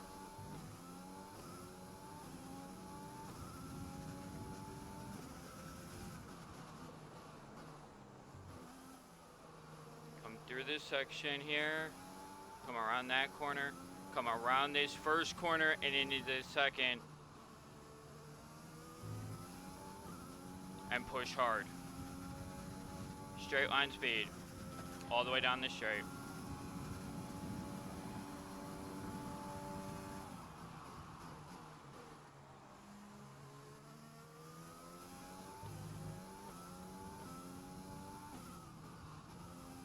I'm just gonna leave my ERS open now. Through the first sector. I don't care anymore about my last sector or the middle sector. I'm just gonna push as hard as I can through where I'm being the strongest right now, which is my first sector.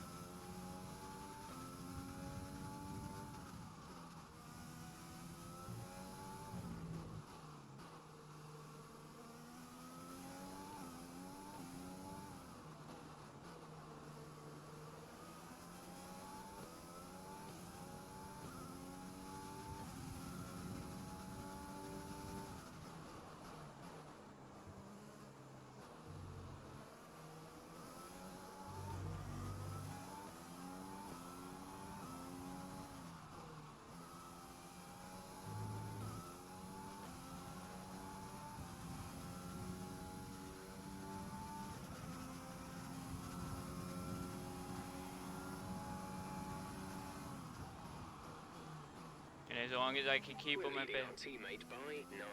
behind me through one sector, I will win the race. And that's the biggest key right now, is I gotta keep them at bay in this first sector here.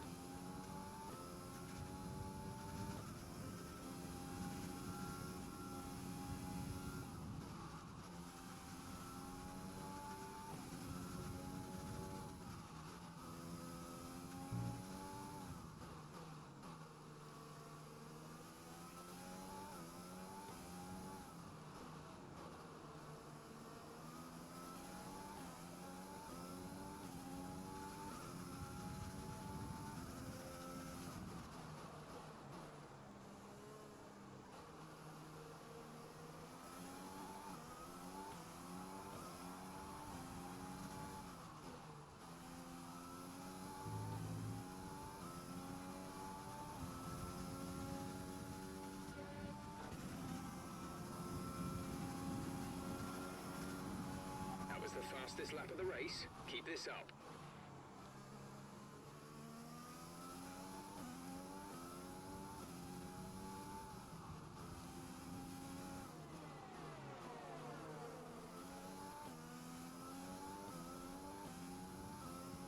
I had the high exit, but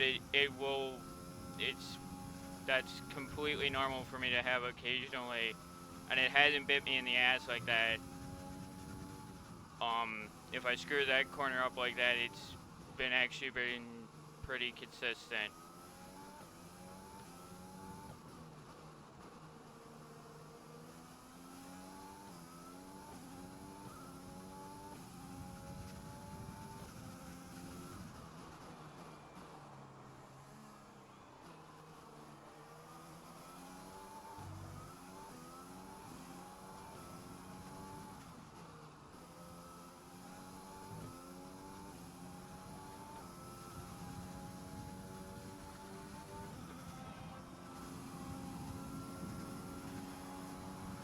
Great work. That's a new fastest lap of the race.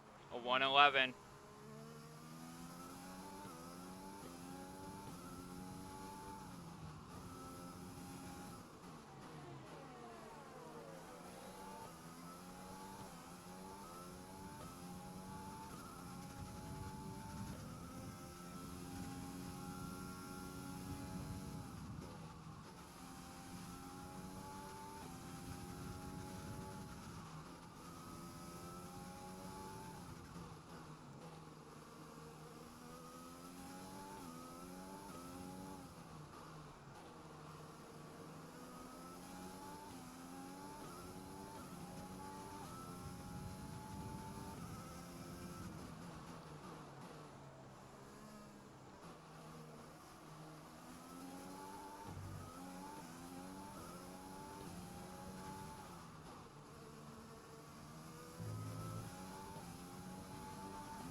Keep pushing, keep pushing, keep pushing. So just keep chugging along here. keep on the aggression because the gap is not that big and I don't want to risk losing this race for anything.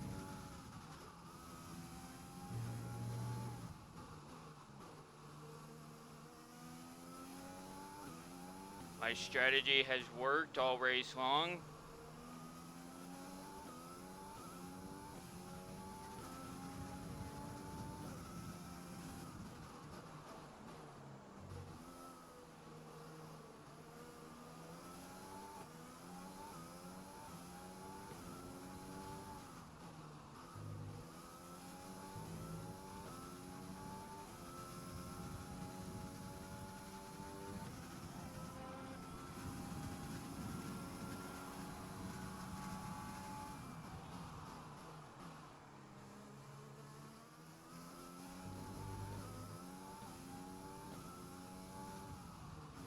Use your overtake button more. It's time to utilize some of this energy.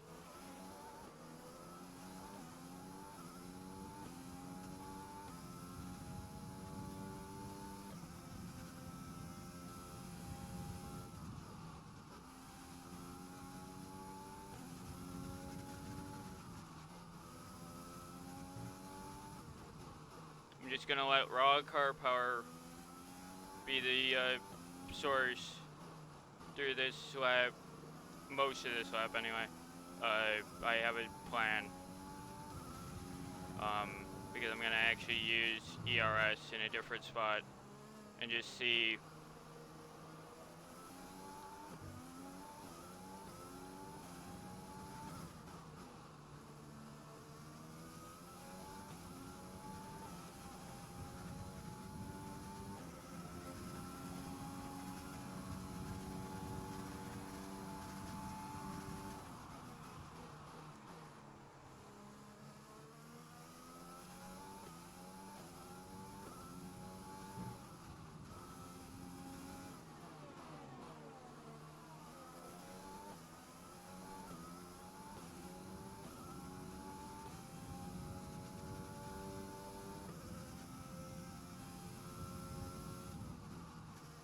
Yes, I am watching the amount of remaining fuel in my car. Don't you worry.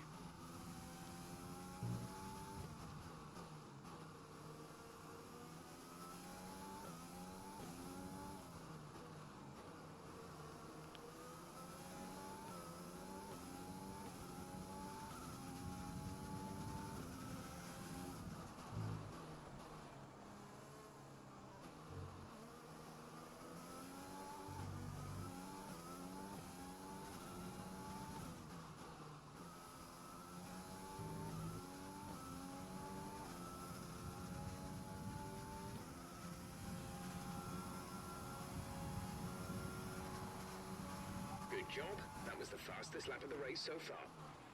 That was crucial. That was crucial. That middle, the middle sector. Gap to teammate behind is 14.2 seconds.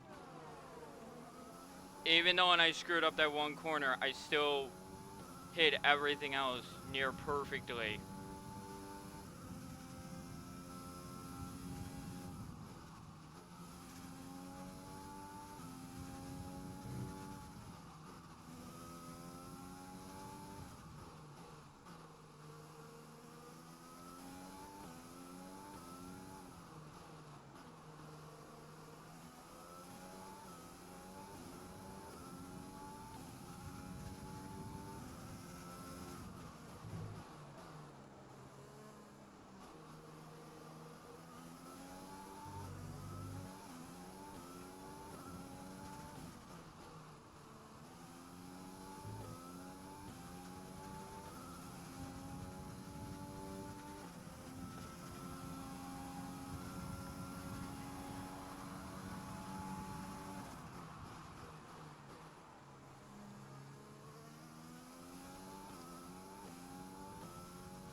Alright, it's time to just race this car home now.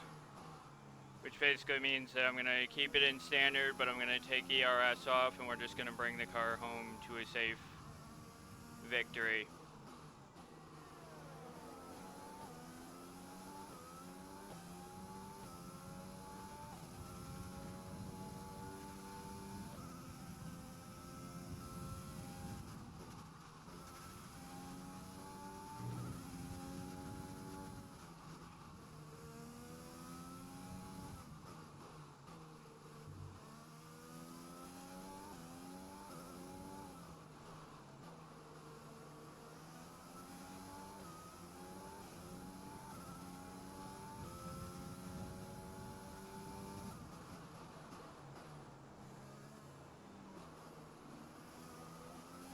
Even though I'm by all technicality, my fuel has been, you know, the main focus, and my engine management has been the main focus.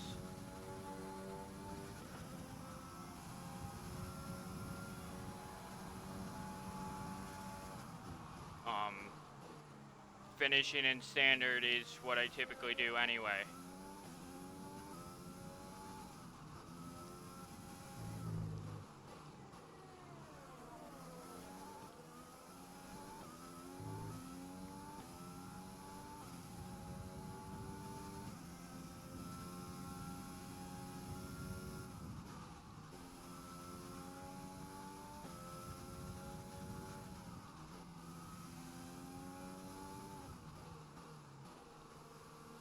Yeah. Okay. Yeah, I can't do the toilets because there's no brush. I looked down here, I looked up there, there's no brush.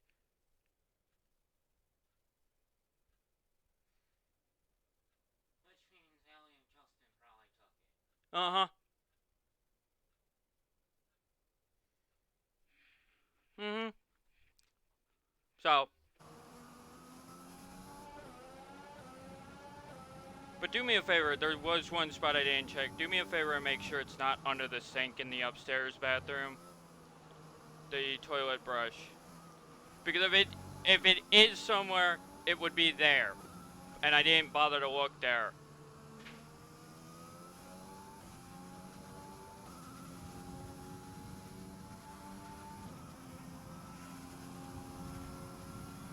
Okay, my timer for the race is now completely null and void. It's now a real-time timer.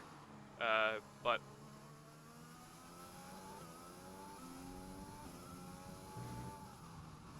because I paused there, but oh well.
The car behind is dropping back by about 3/10 a lap.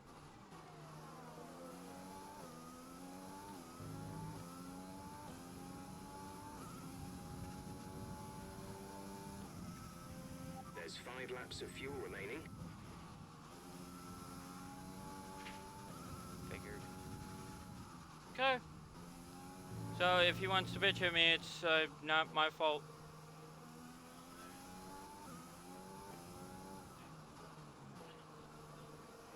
Yeah, I had full plans. They were literally top priority on the list. First thing.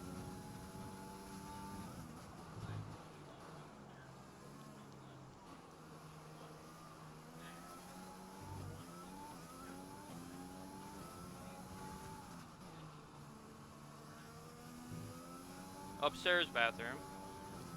I did look in the, I did look under the sink too, because Allie was weird.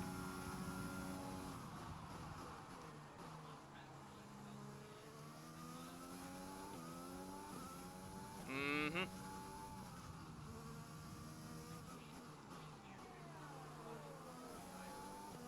Mm-hmm.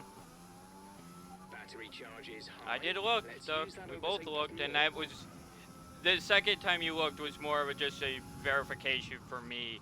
Because if you didn't see it, and I didn't see it, either we're both really blind, or, you know, something. Or they're not here. So, that was more why I was doing it, because Dad will do the exact same thing. He'll look in both spots, every spot we looked, and if he doesn't see it, then he knows that I didn't just skip out on it because, you know, we had this stuff in play.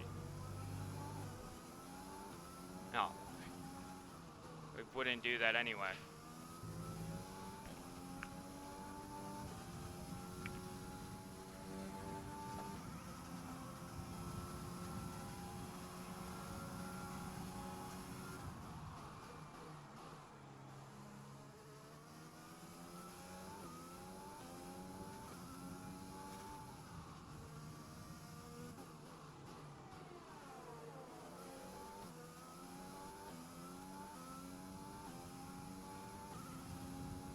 .8 seconds ahead with 2 laps left.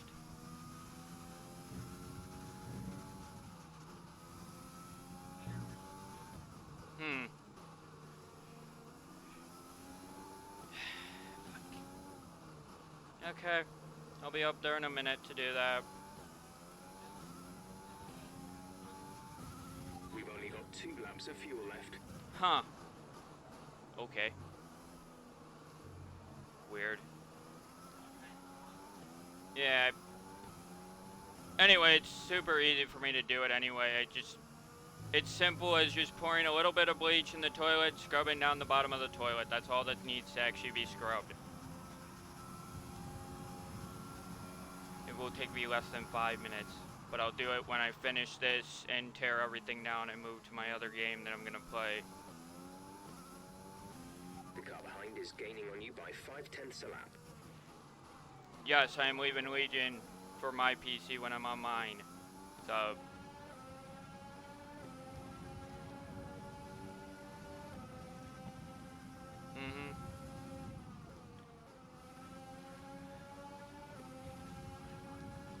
Yeah, just set that upstairs and I'll be up there in a moment. Because it'll take me a couple minutes to tear down and whatnot.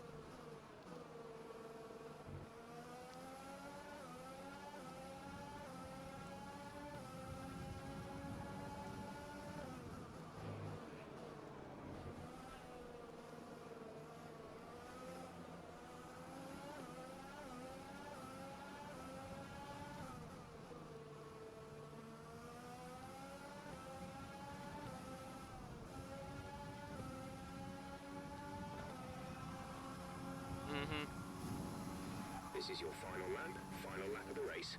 Yeah.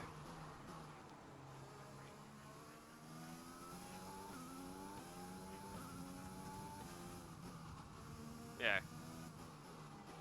I kept hearing you move back and forth upstairs. Though There's only 1 lap of fuel remaining. I do have to take the garbage out in the kitchen too, but I'll do that at the same time I do the bathroom up there. Wow, I'm 5/10 up on my... Okay, how?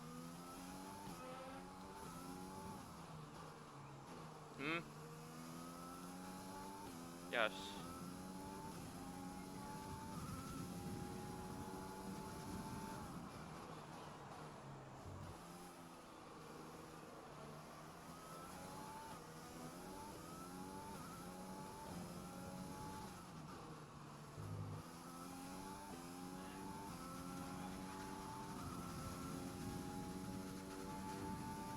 Well, yeah, but I'm mainly the one that uses the one down here.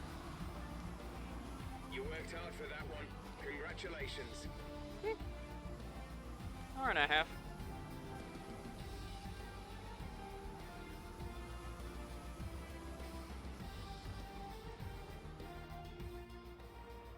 The Mercedes. I'm just gonna skip all this nonsense now because we've seen it 1,000 times. So after a magnificent race, we can now see the drivers making their way to the podium.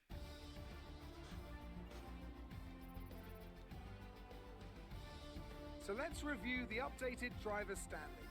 Schumacher increases their championship lead. Some amazing talents out on the track today. But Anthony, who would you pick Just as your under 90 driver minutes. of the day? Carlos Sainz certainly wasn't someone to scoff about. His ability to follow race strategies throughout with pinpoint For the most part, precision everybody is to be stayed right commended. where they I know were. that's at odds with the official decision, but I think they deserve some recognition on a day where both of these drivers are at the top At least of the their top game. 6 stayed It's where time they to are. see how things are shaping up in the Constructors' Championship. Mercedes continue to extend their lead.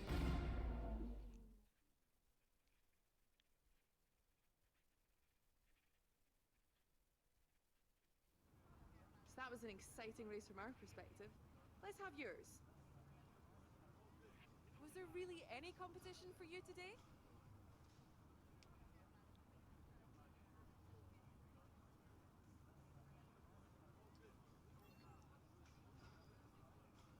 Who would you say is your biggest rival at the moment?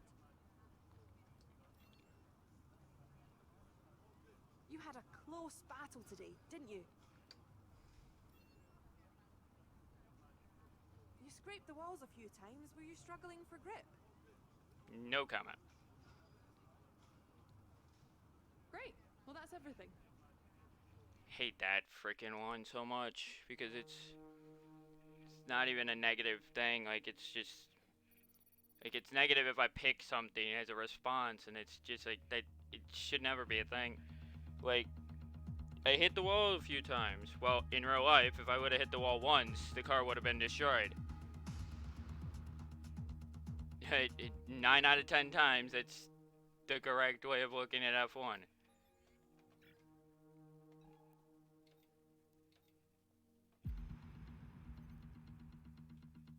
Our new parts have been completed without issue. They'll be on the car ready for the next race weekend.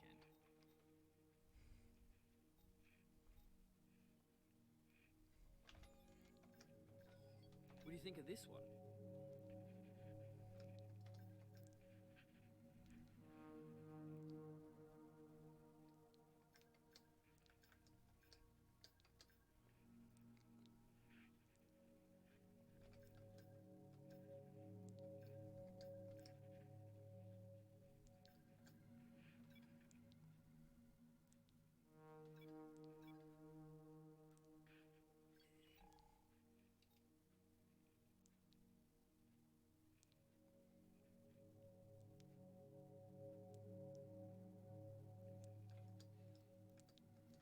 Now it's saying that the lifespan of my engine is 1,600 laps.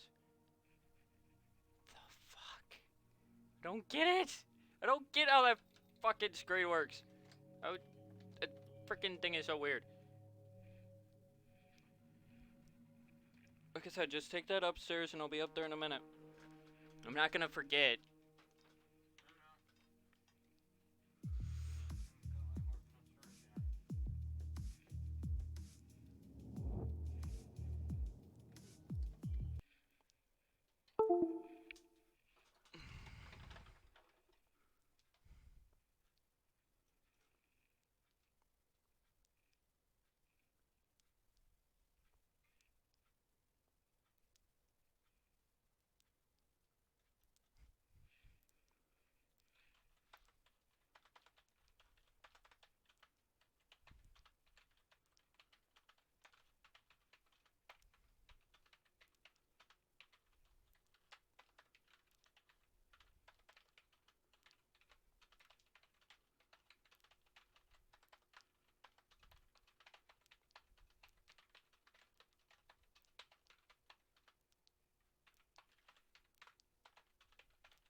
2, 3.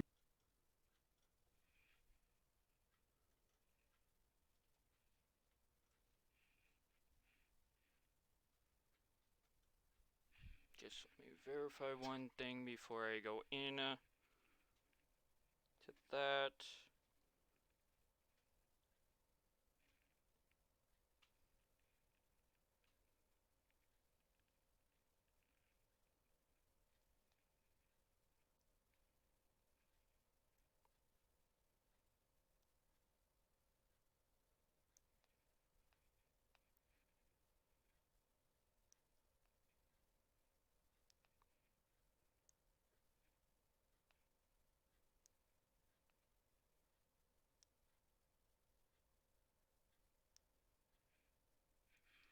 Okay. Should be good. You just hop in, then servers shouldn't be down.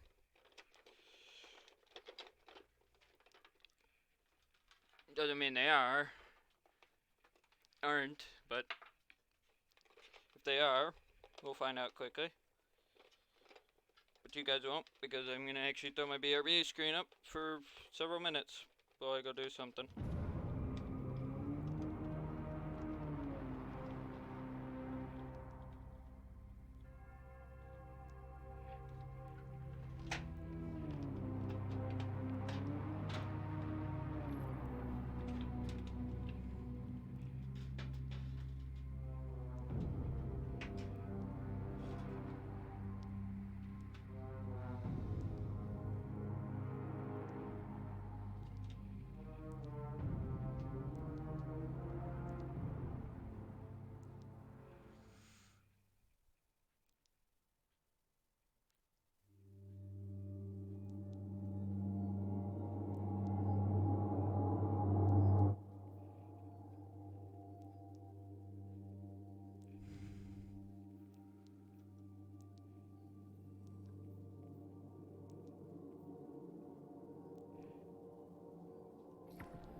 Warlock should still have all of his shit.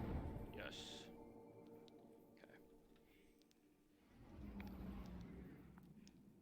Okay. In just before reset.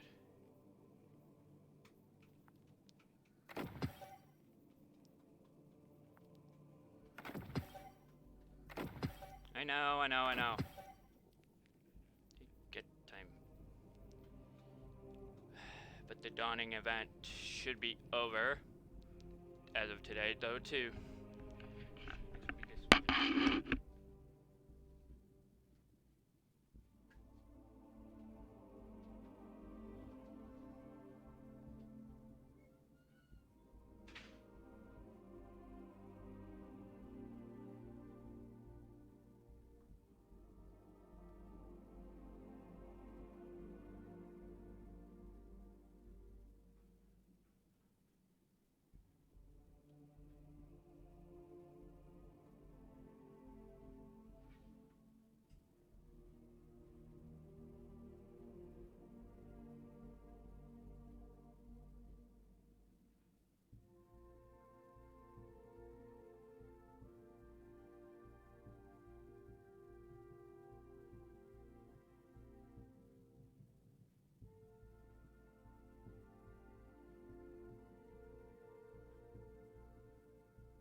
Hey, look, it's my least favorite thing.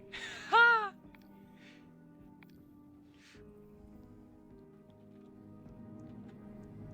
Kidding. Okay. So I got 2 days on that. I got a day on that. I got 23 minutes on that, so I'll just scrap that then.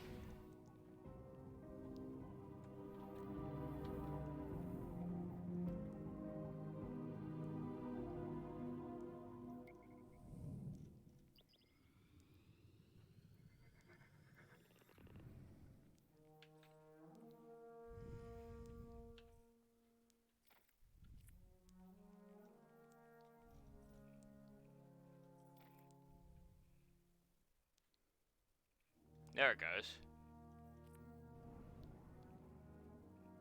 Like, why the fuck is it still showing my final blows from the previous week? The fuck?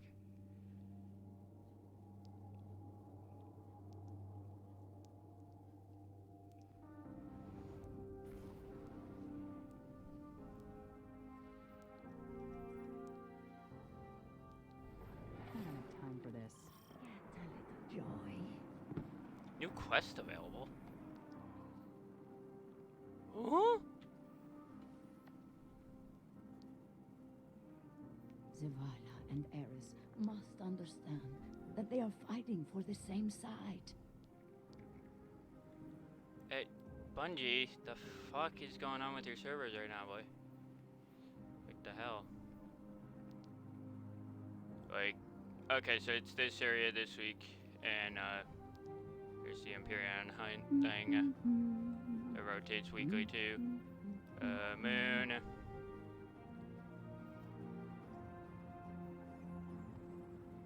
Oh yeah, I still gotta finish that? Fuck it out. I am lazy as hell when it comes to Destiny lately. 85530 CTX to the Autumn Gate. HP30 to cover CNT. Underway.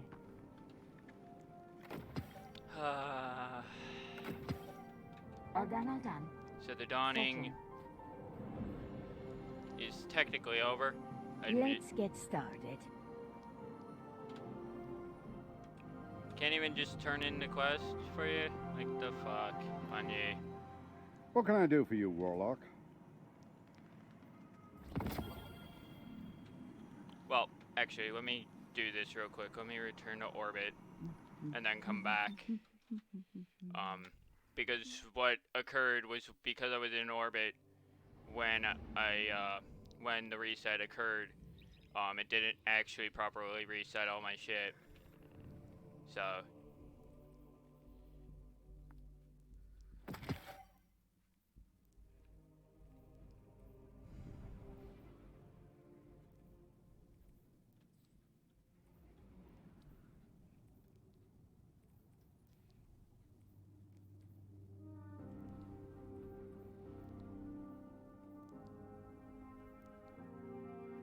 not that I care much anymore.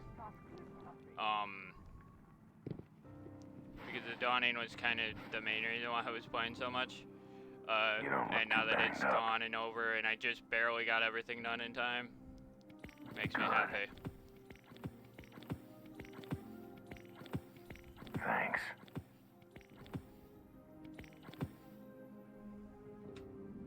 Keep it loaded.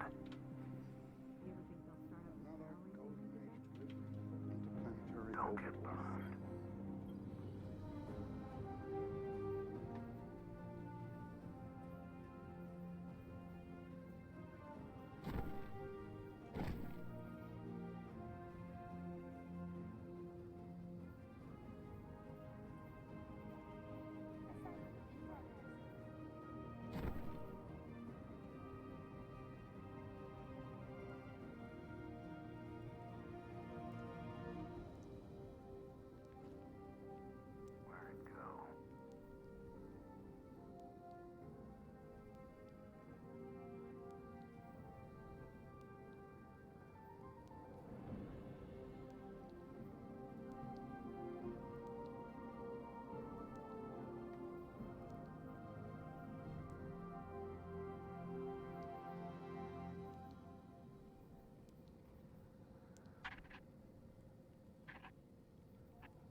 I should just revive my cemetery, honestly.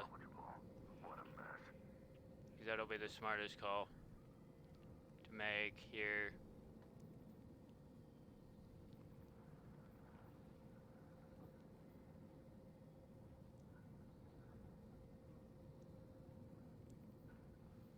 Oh no.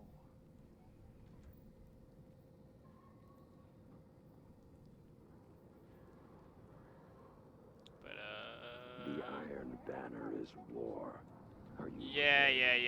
Shut up. I don't care about you. I really don't. As that death clearly shows. No, that just shows how bad of a player I actually am.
Yes.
Okay.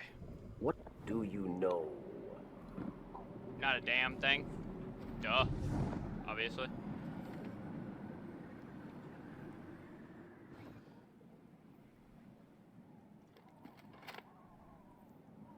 What? I'm just making the joke on the fact that he says that so much.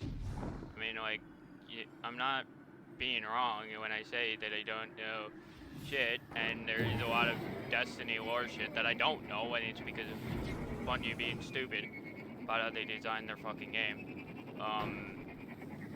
You do so much lore and everything else, and like literally, you expect me to read it all while I'm in game. Like, I'm gonna play your game over fucking reading your shit. Sorry.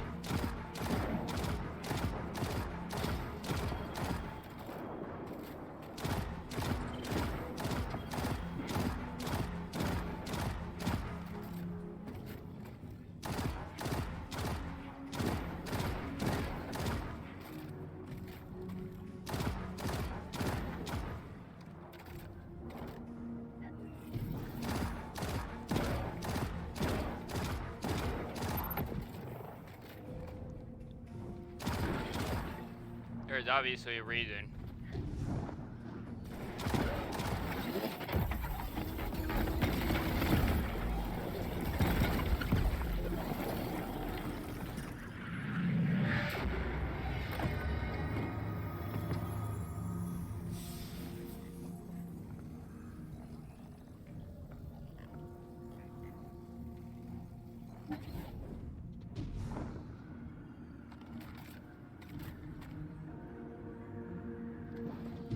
When in doubt, there's always a reason that something is occurring in the game.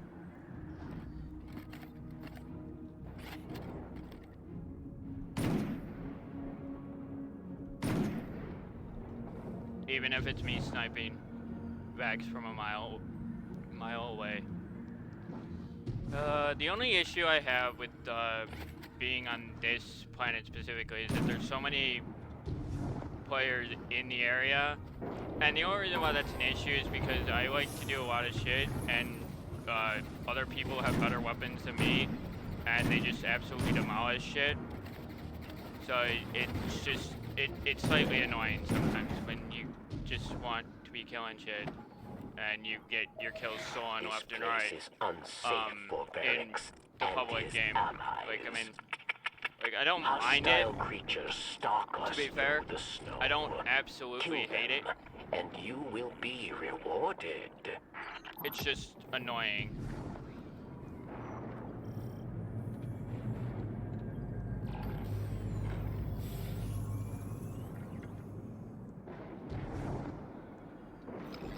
We may have defeated Aramis, but our work's not done yet. Get ready, Guardian. We've got Vex to deal with.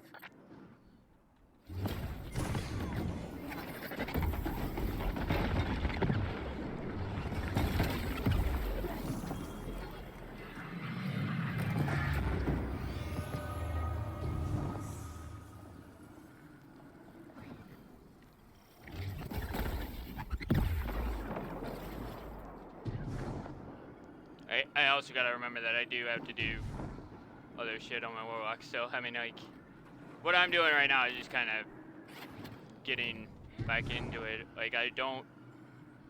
and this is the biggest thing, Joe. Like, this is how I'm doing things now. I'm rotating daily stuff. So, like, what Monday was what it was as the secondary game. But the game that is staying consistent is my F1 stuff. That's the only game that is going to stay consistent as the first thing I play. I am rotating the second game that I play based on what I own and what I want to do. So, but it will be either this, Empyrean, or Prison Architect are the main ones that will be played. Where the fuck? Oh. The hell?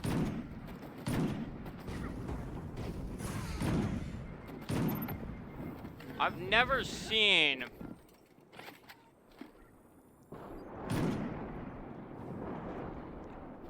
a yellow bar goblin like that, unless it's like, you know, when the enemy are against each other.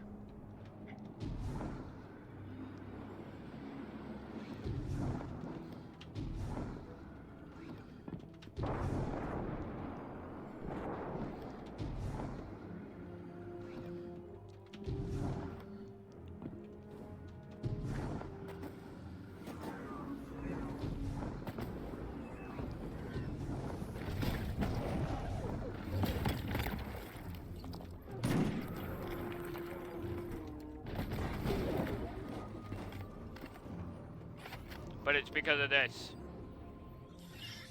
The penguin. That's another one. That's another one of them done.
love my stasis though. Like, even in its current state of being unfinished, I still love it. Like, the only reason why it's unfinished is because of the nonsense that I have to do related to activity shit. And I don't necessarily like always playing the activities, especially when they take longer than me just roaming the world freely.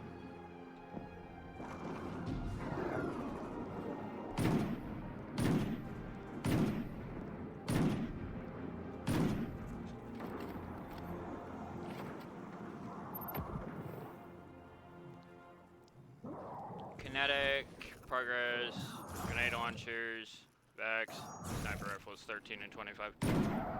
14 of 25.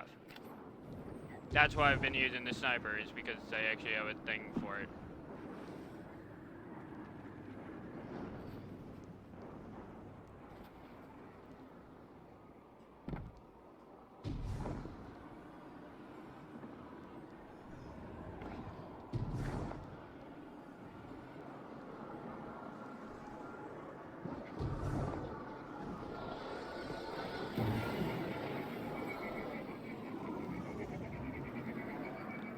And see, like, with me, like, the other thing is, too, is, like, with Destiny, where I stand right now, I've already completed the season stuff, the season rank stuff. I've done pretty much everything that I need to actually do for the season, so I don't actually have to be playing, which sort of defeats the point of the game. And it's also why I say again that Bungie needs to increase the season rank to a minimum of 200, because at least then I can actually, you know, have more shit and get more shit. Because really, the only thing I get from above 100 is the shitty Ingram. That gives me nothing 99.9% of the time, like it did before the season rank ever came out. Which is why I don't like it. Because it's the whole point of a system is to have, you know, shit for me to do. And like, if you're gonna do 3 months worth of, you know, or a couple months every, you know, in between seasons, you gotta have some reason outside of everything that they've already done. Like, the Dawning's done, the Hawkmoon quest is out. That was all stuff for this season, but that's the end of what content there is, as far as I know, outside of potentially quests they're gonna add right at the just before the end of the season.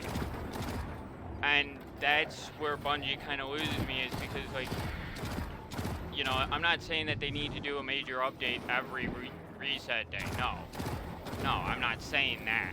I'm just saying that they need to give more shit to do that isn't repetitive. Because the one reason why I actually liked Beyond Light was because I got so much to do, and I still have a shit ton of stuff to do. I just am being lazy about it because it's repetitive shit, primarily. That's the primary reason why I'm not doing it yet, is because it's all repetitive. It's shit that I've done 1,000 times, if not more.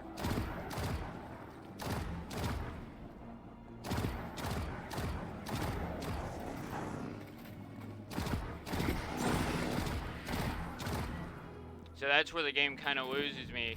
I mean, the fact that I got the best thing, and, you know,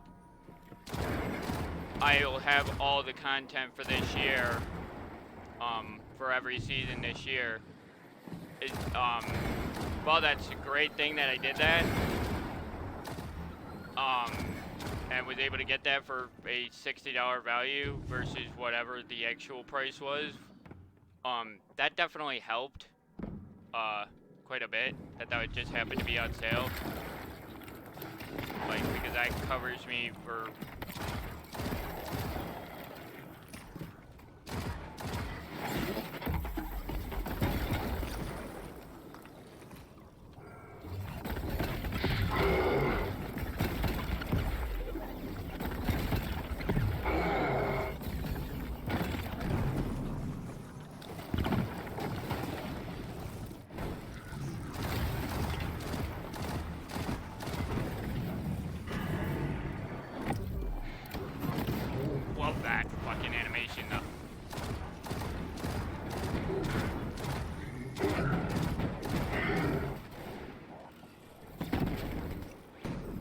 Nope.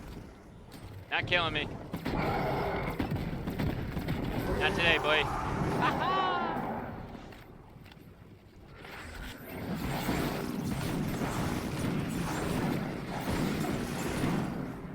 Who says you can't hip fire a sniper rifle in Destiny?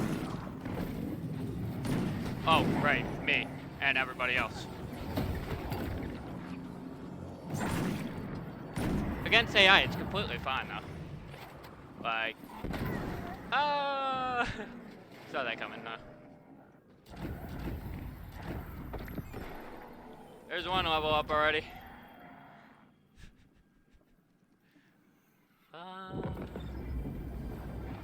That's what I mean though, like that's such a thing with me. It's like I do so many bounties and then it's just like there's another rank, there's another rank. That's all I've been doing all season long.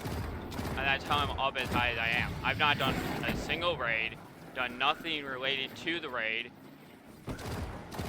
and just literally have done bounties. And that has carried me to, you know, where I stand.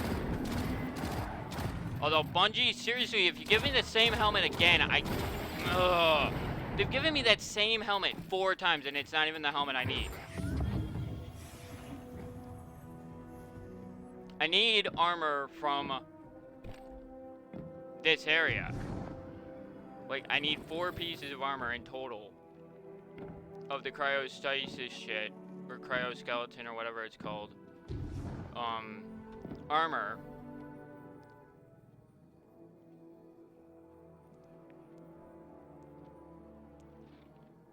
The fuck? It's not tracking. The hell? Okay, that's weird.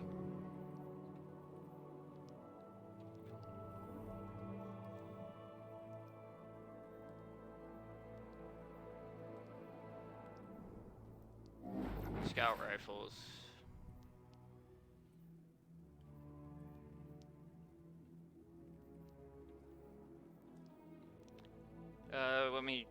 Let me send myself something real quick from my vault that I should have grabbed when I was at the thing a little bit ago, which was my favorite scout.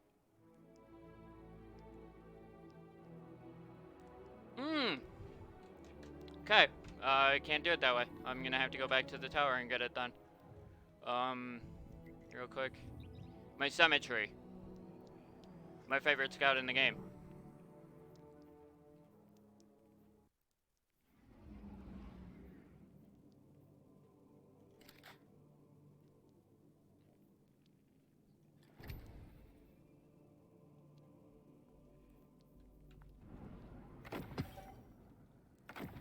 And it still is my favorite scout because it was literally one of the best scouts ever put in the game in the first place.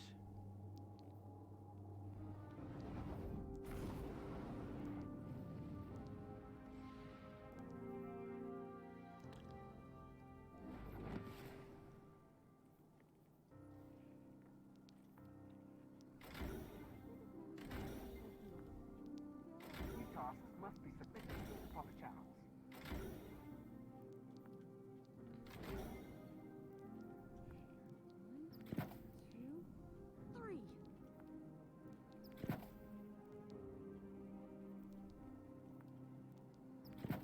Assignment in progress.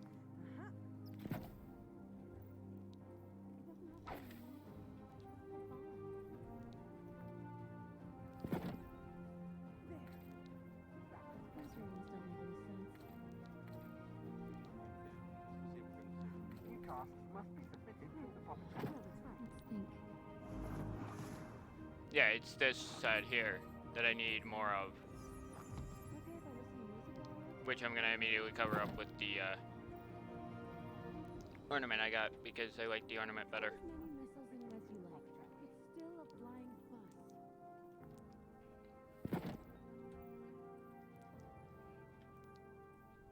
Status pending. 70 and 74, and then discipline is that one. So my grenades 150, my super's really low though.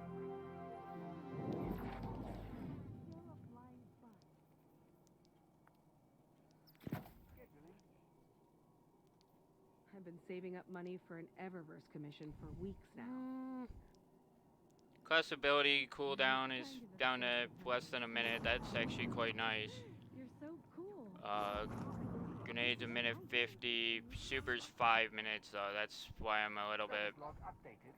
But at the same time, I much prefer to have my resilience where it is for now. Because that's a good breakdown. To have those two at that, like, that's really nice and convenient.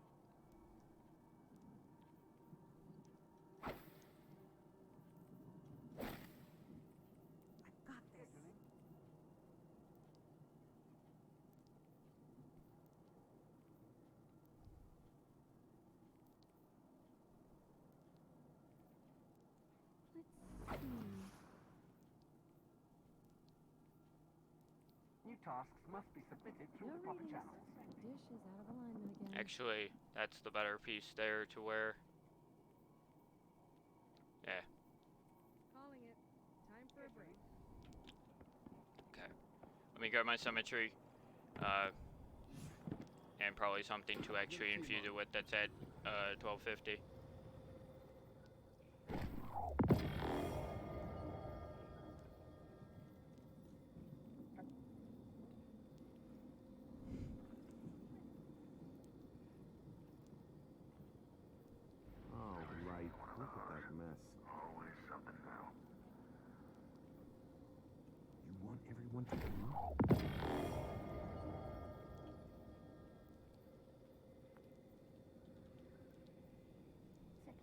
This is humanity. There we go. And we'll do that. I forgot to still have the vault open. Close the vault. Walk away from the vault. Walk very far away from the vault. So I can then equip it to do that next. In the same planet.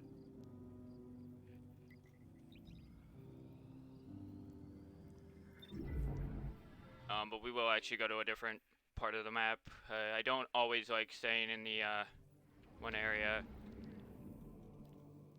Oh, actually, hold on. Precision final blows, 53% there. I need 11 more kills in that one area. Okay. Power weapons, sidearms, melee, grenade launchers. Okay, not too much.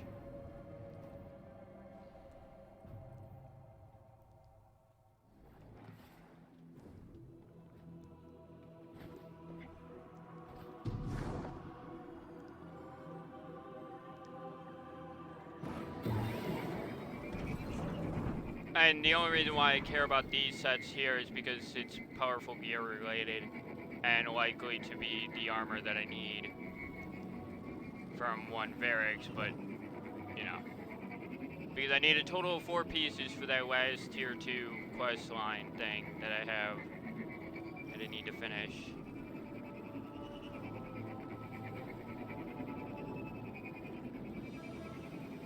And at some point, I'll do Crow's shit too. It's just, I don't really like the fact that Crow is Aldrin. That did not please me very much because it made me feel like all my work in Forsaken was pointless.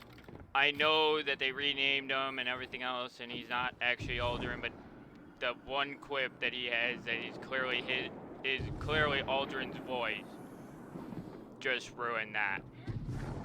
And did not leave a good taste in my mouth after that.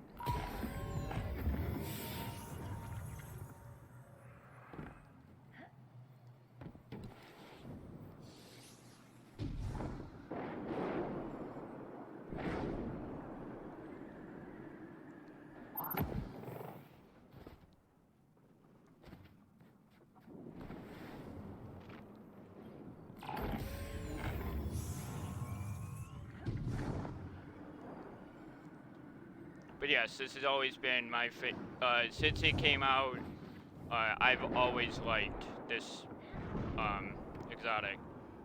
Like, it's literally one of the best scouts ever. Primarily because of its ability, primarily. But, its ability is also, you know, not perfect. Its fire rate is also slower with its ability, so, I mean, you can pick and choose, but, I mean, like, for me, this gun having the ability to do this just by aiming at a target.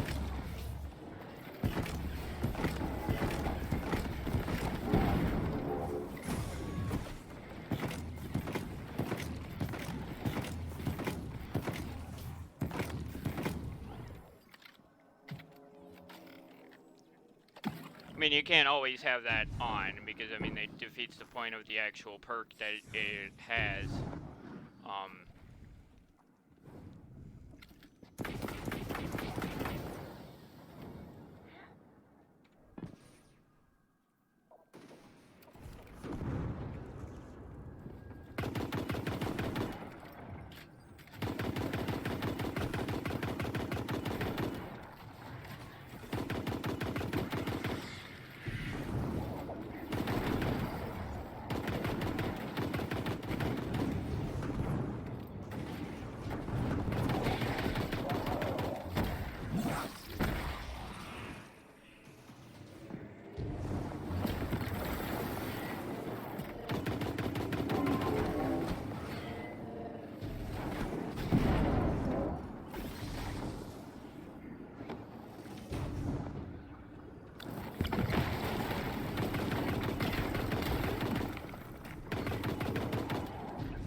But I mainly specifically bought Beyond Light just because of the story.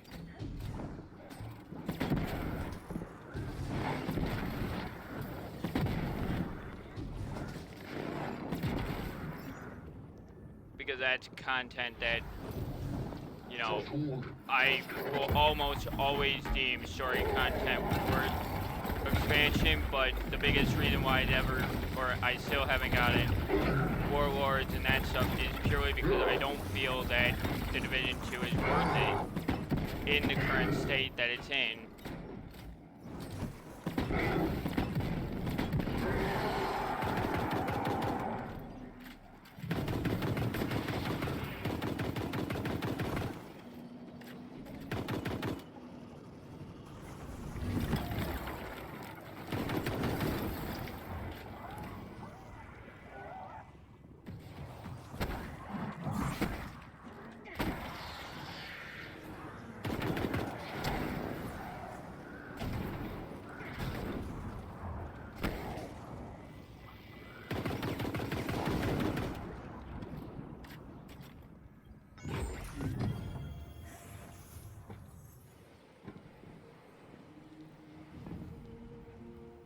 Okay, so that's nearly done. Vex with precision, 6 more there. Melee, power, and sidearms is nearly done. Void is nearly done. I need to use my 1 grenade launcher and then machine guns.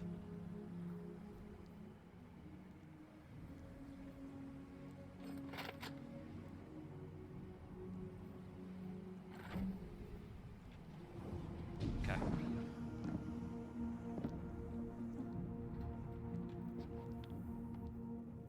But we'll just fast travel out because it's actually slightly faster.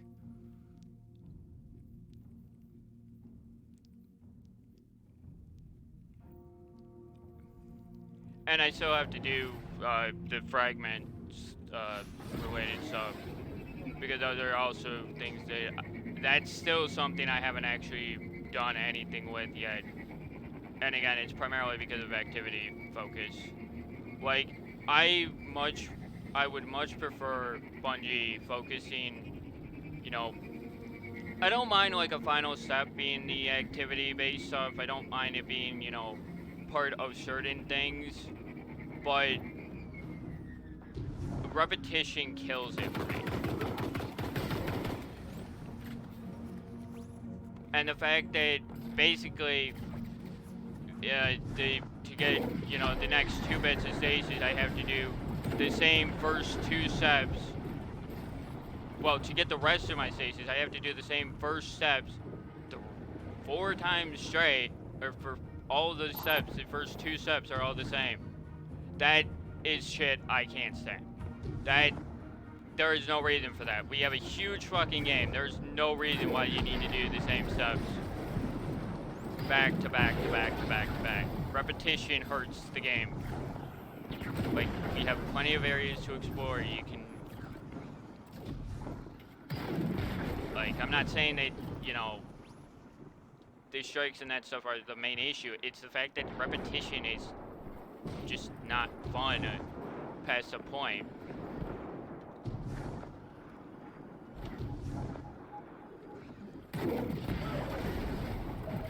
My allies seek refuge here, but are overwhelmed by enemies. Perhaps the Guardian will clear their path.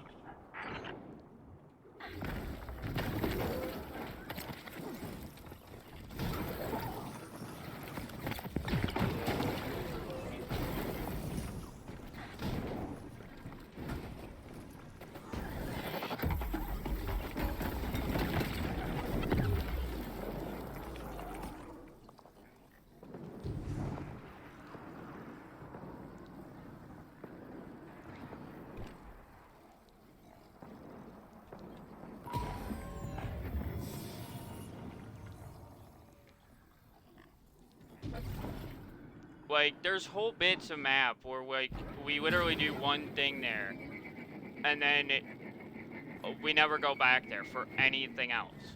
Like, and it's super odd that you would design all that and then not, like, actually praise it. Dreaming City is a perfect example of that, where, like, you get the 1 mission per week, but, like, if you've done all those missions, they're just a repetitive thing that you know how to do more and more. Like, and shit like that, they need to work on making just, like, you know, first time you run through a mission, that should be your baseline run. The next time you run through it, it should be, you know, increasing in difficulty to an extent. You know, it should never be the same type of difficulty 2 times in a row. Like, you know, the Division 2 does a good job of that with replayability in the way that, you like, it actually, you know, does. If you play a mission on normal difficulty, it will, the next time you play it on that same difficulty, it will be harder. Because the AI adapts. Adapting AI is actually a really good thing to keep the game growing, because it means that you're constantly learning new approaches, new attack strategies, new ways to look at this thing or that thing. The biggest reason why the lost sectors that I say are currently impossible for me is because Bungie doesn't do enough to teach you how those actually work.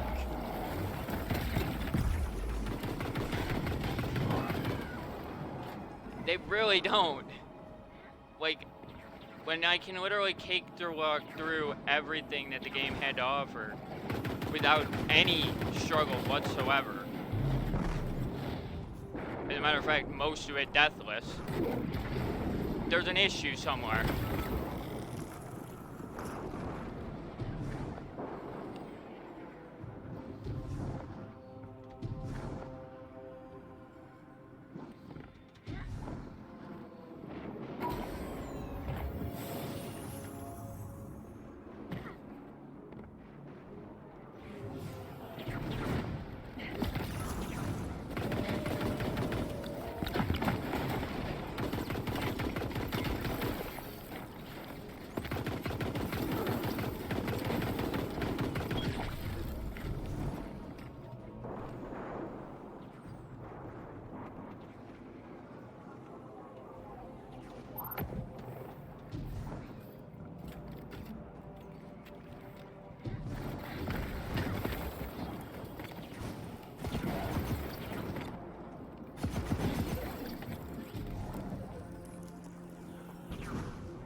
strange signal.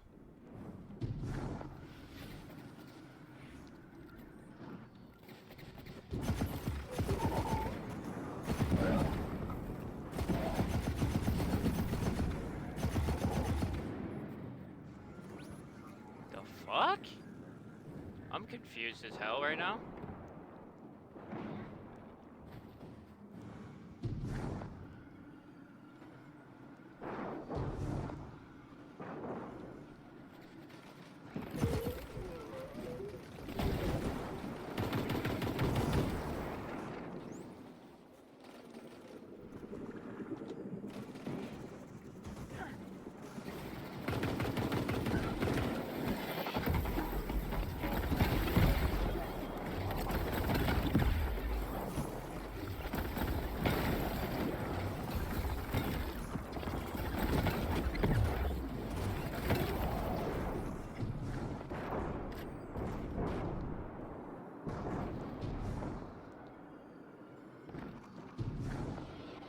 Confused. What's this strange signal shit about?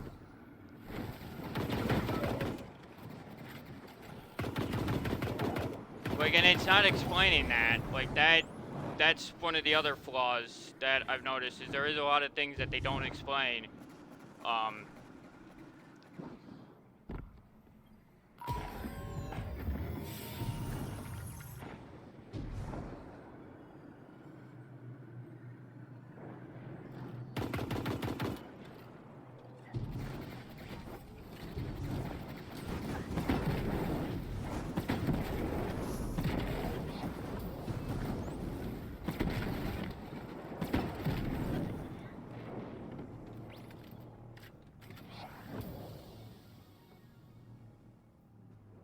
Melee, Vex with precision, machine guns, and then precision on your on the EDZ.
Ingram.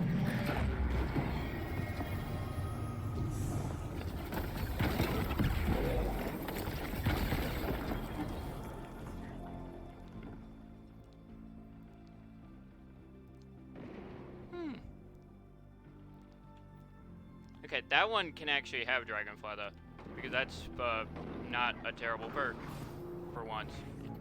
On Supplies for Elixni escape run low. Perhaps you could help requisition them from our enemies. Varix thanks you. Just defeat shit. Okay, sure. Not a big issue. We'll just go to the Lost Sector and do it again. Because I've done everything that I need to here for the moment. So the Lost Sector is also the best way to get any sort of heavy ammo for the most part. Outside of ammo finders.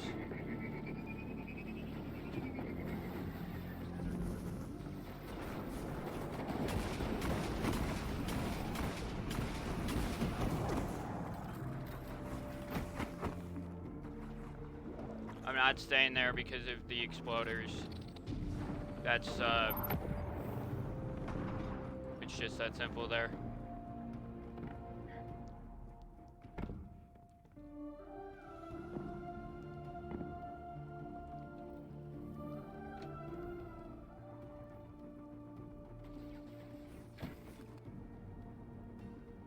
The Vex were responding to a strange signal coming from Nexus.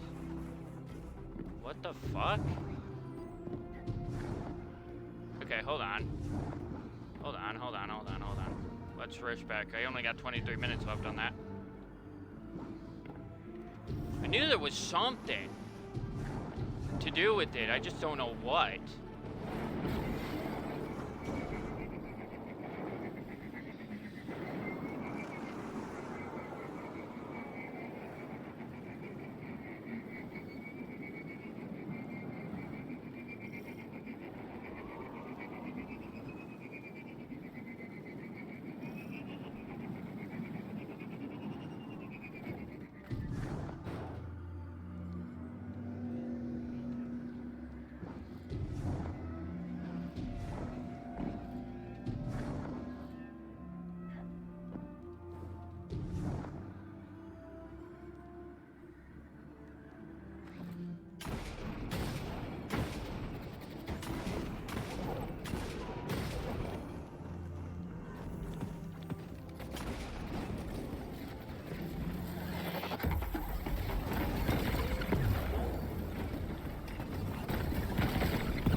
I have no idea what this strange signal is, though. And, like, or where I need to go to deal with it. Truthfully.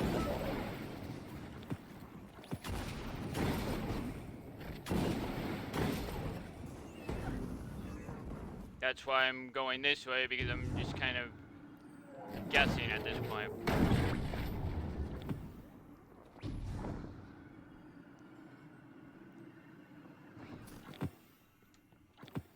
Not gonna look into anything for it because there's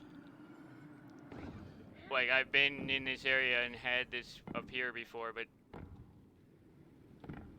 well, no, I haven't had this thing actually up here, but like I've never seen it on my screen, and the fact that there is a time associated with it means that there's got to be something of importance somewhere.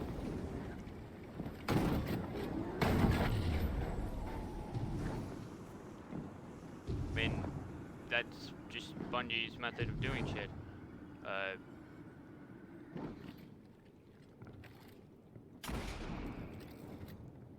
That crystal.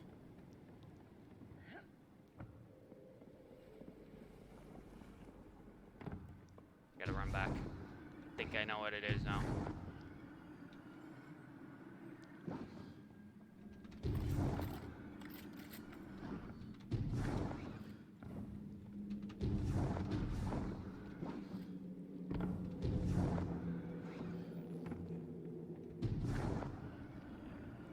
Because you saw the little hue that it had around it.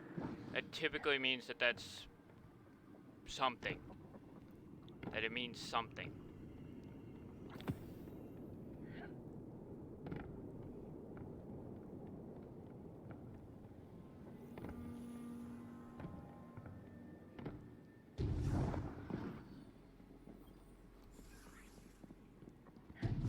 Glacier Skyward, shit. Yeah, that's what it is.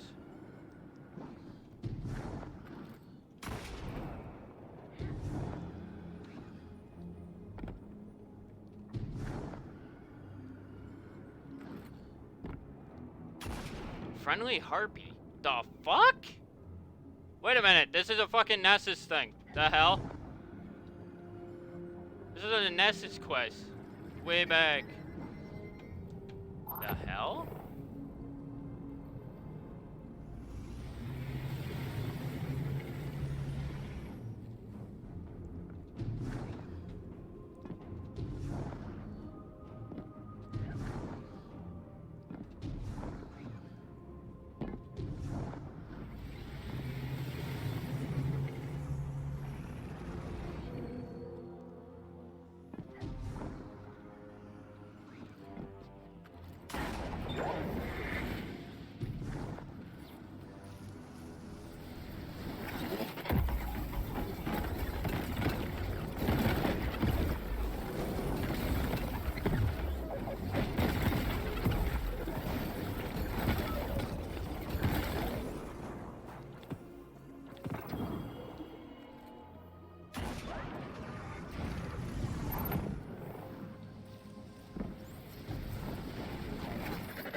Nope.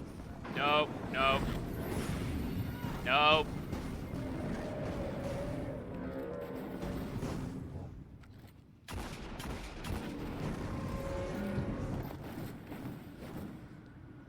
Make it. Thank God.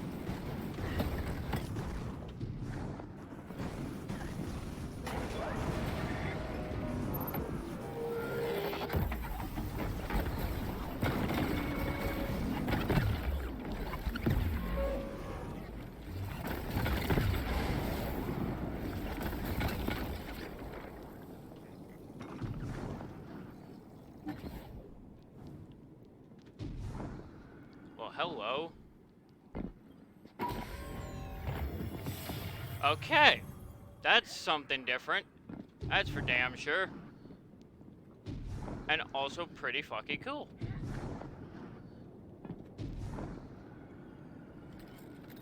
That was cool. And that gave me my second piece of this armor that I needed.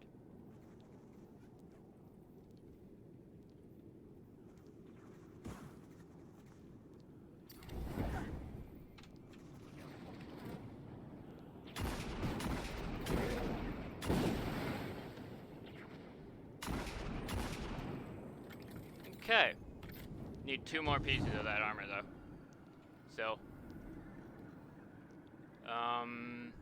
I need 1 more melee, a few more machine gun kills, nothing too major.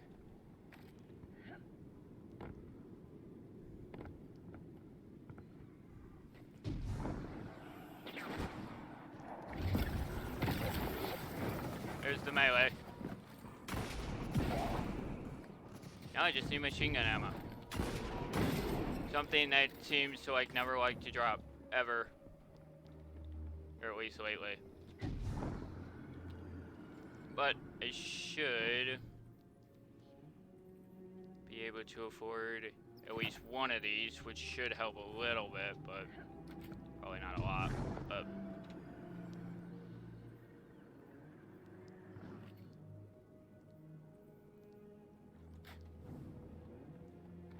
we'll see. That was good though. That was actually quite fun. The fact that that was a thing.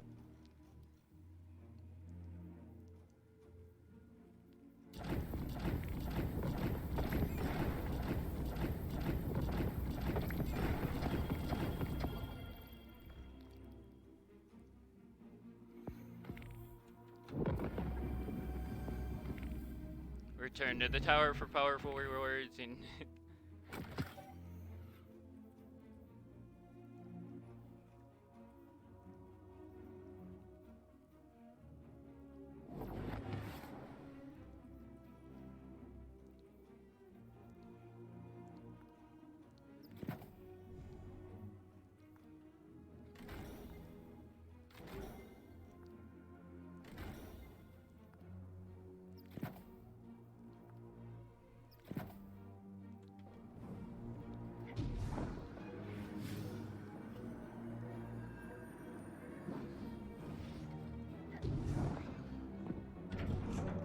I'll have to go drop off the couple statues that I have that I haven't actually put in place yet, too.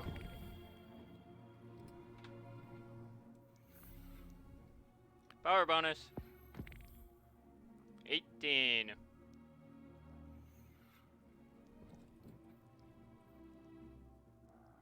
Where's my damn recluse when I need it? It gets me a little bit closer to actually being able to use that again, technically, because of that's the one thing, like, the power bonus can actually save you. It can't save you in PvP, of course, because of obvious reasons.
Okay. So, Nexus and Eternity.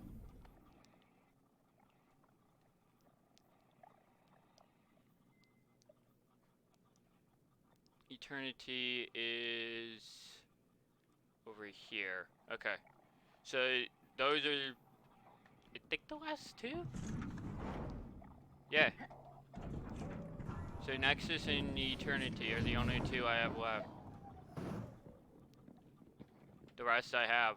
And I've completely found them randomly. Like, it's not been a very hard collectible to find if I'm down to literally just 2 of them.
Hang on a minute.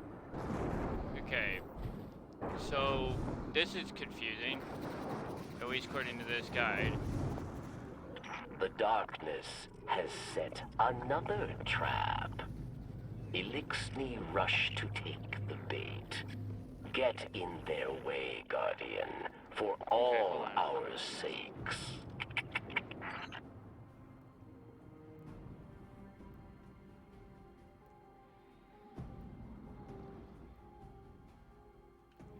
Okay, so I do need to actually go down to the tunnel first. Okay. I just wanted to make sure I read the whole guide right. I am actually looking at a guide to find these last two because it'll be one of the few collectibles I'll actually be able to complete.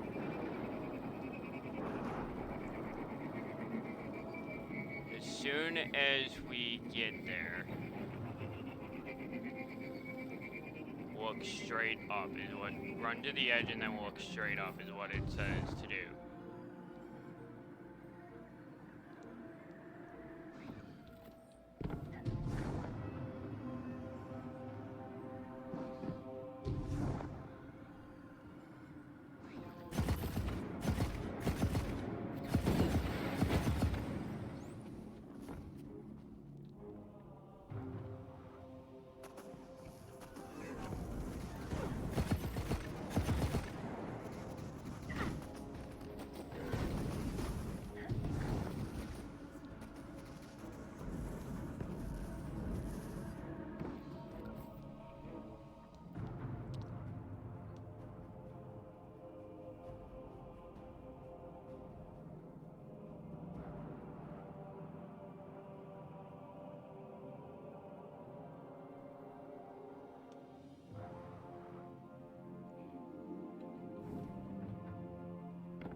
head around the back.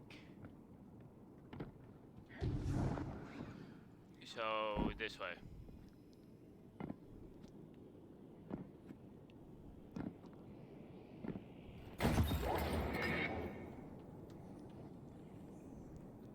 Hey!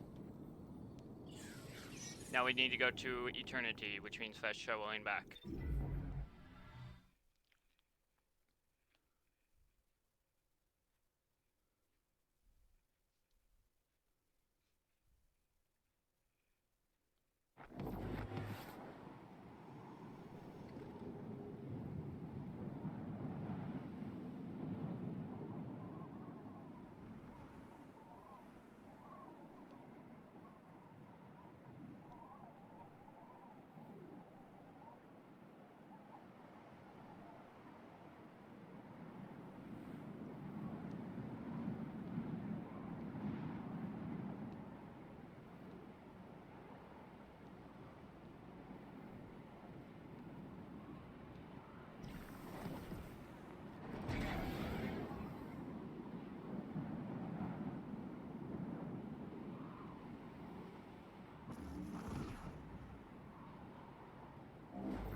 Just looking through.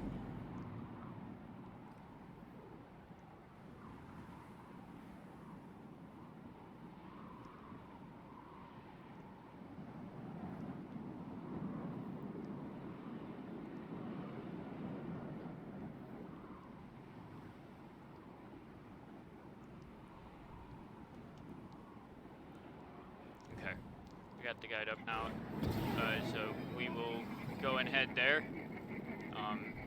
Head through it normally, like I normally would. I've explored the area multiple times, so I know exactly where I'm going. It's just, I don't know where the actual thing is, or if it's specific and you have to do a specific set of tasks in order to get it, like that last one was. Like, if it wasn't for the guide, I wouldn't have known that that's how you get that one. That one took a lot more work than it probably should have, but it is a collectible after all, and it's the last two that I need. And I found most of them on my own, so I mean...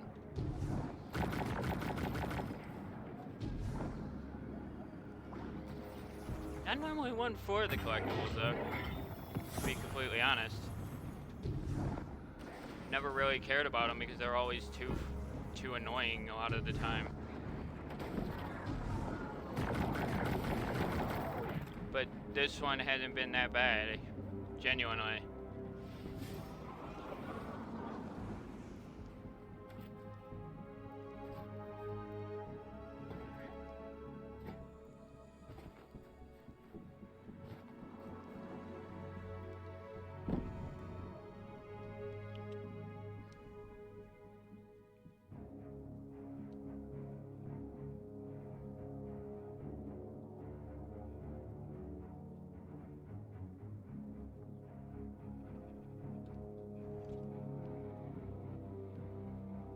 Thank you.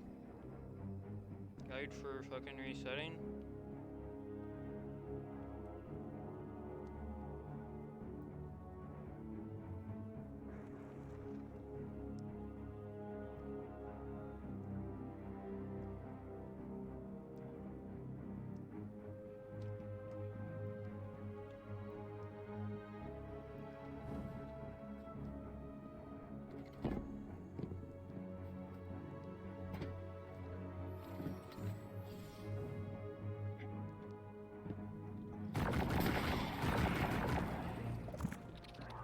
Didn't need to kill them, don't need to kill anything in here, truthfully, but will anyway, because it's habit.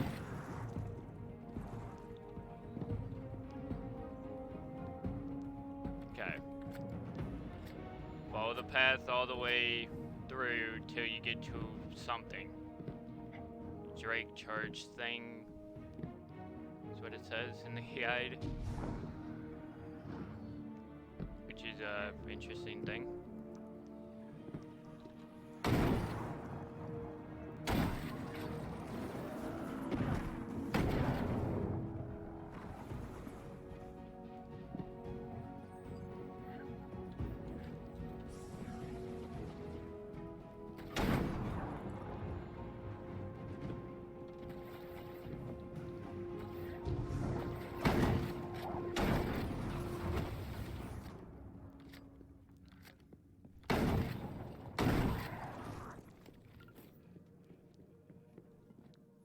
Alrighty. So now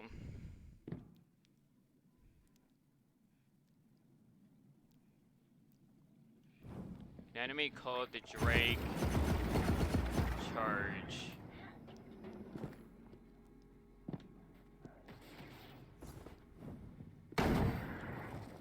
And I guess you would have to, of course, finish all the other statues, of course, to get to this final bit, I believe. But I could be wrong.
I'm gonna assume that this is gonna be all the way at the end of this, just because the guide does say that it is quite a trek to get to it, which typically means it's all the way at the end of the thing that you're actually looking for.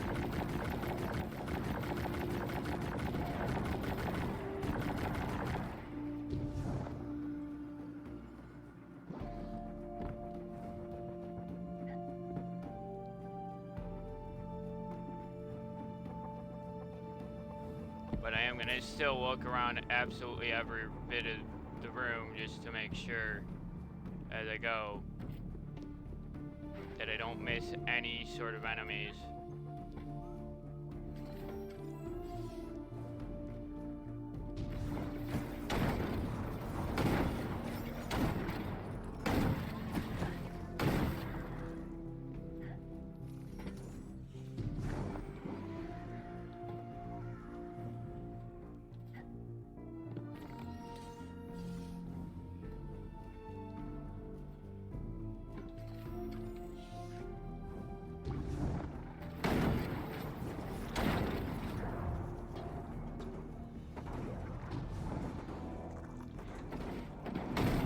There he is.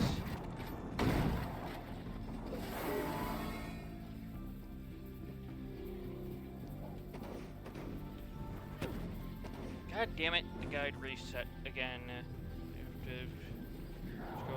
Oh my lord. Seriously? Phone.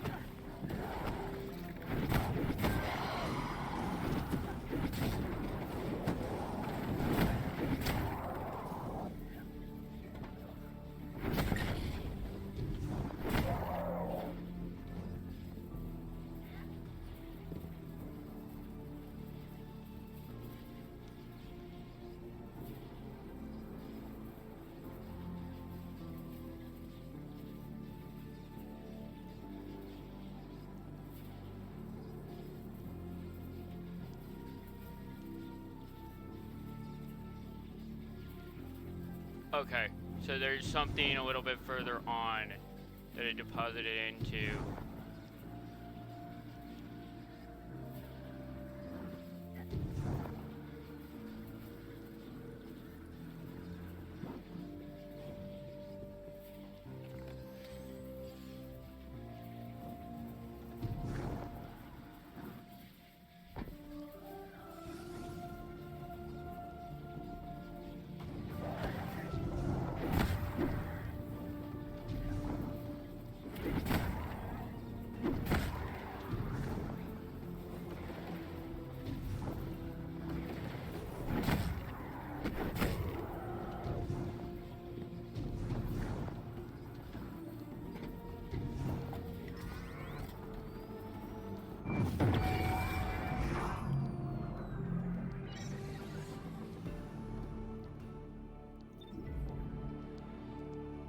That should be it.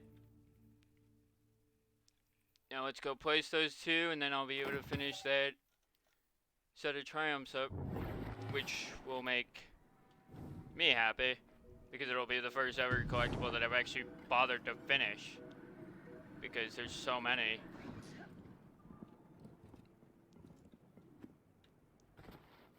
Different ones throughout the entire game.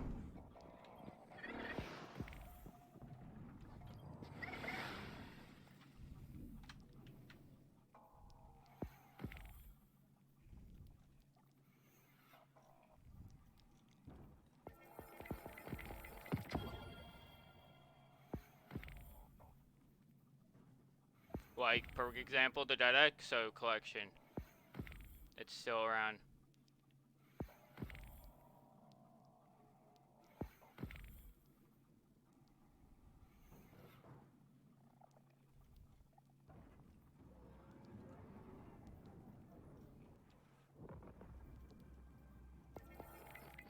And this score book is now done. Sweet! That's something rare for me, though, to actually care about that to any extent.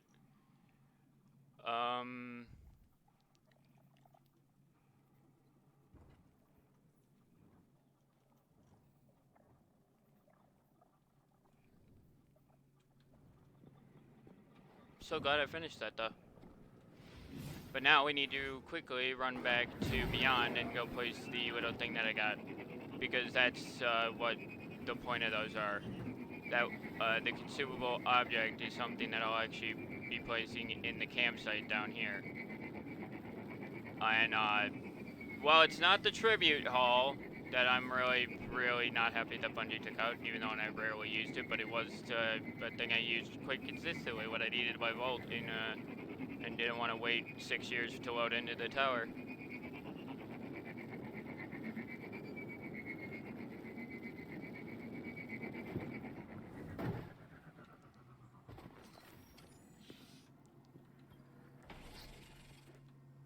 And there's the last one. You get to hang a little penguin statue in here. See? Same thing.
just trying to think what I want to do.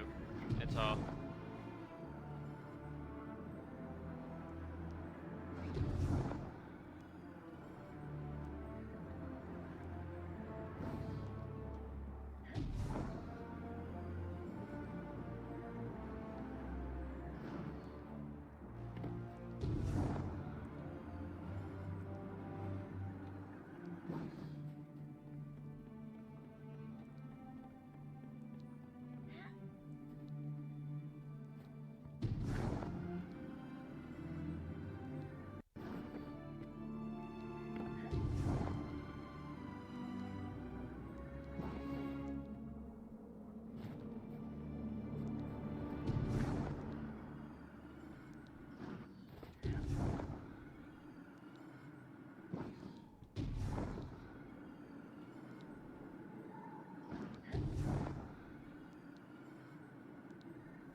Yeah, I guess I'll show you this mission, because I haven't actually shown you guys this one.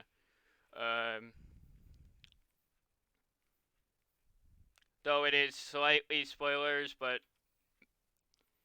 it's not really, truthfully, outside of a character. But as I'm not rushing to get the rest of my stasis up, I just feel that this is worth doing. Any slower and there will be no me left to protect. The Vex gather en masse at the facility entrance. We're doing what we can. Allow my assistance. There's an old maintenance tank outside. Acquire it. Demolish those monstrosities.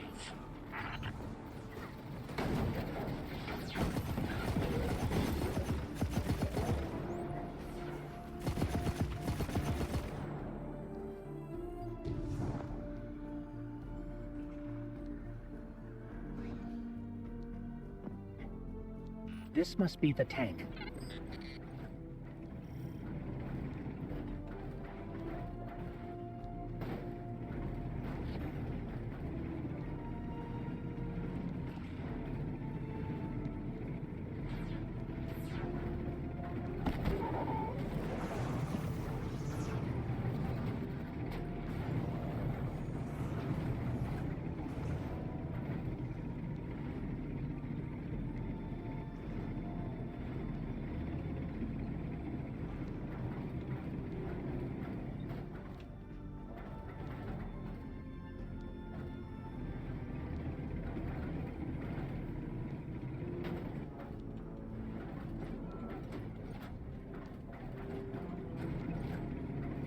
The Vex are everywhere.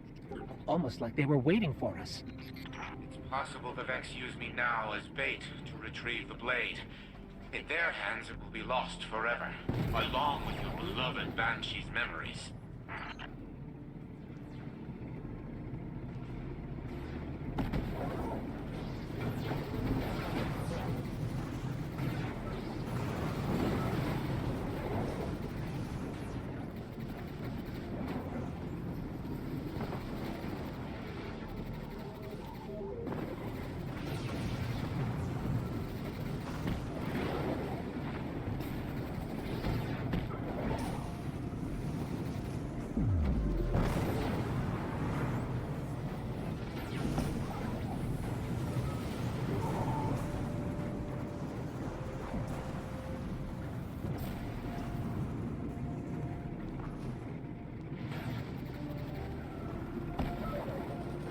Now mind you, you don't actually have to drive this all the way here. I just felt like doing it because it's in a way slightly easier.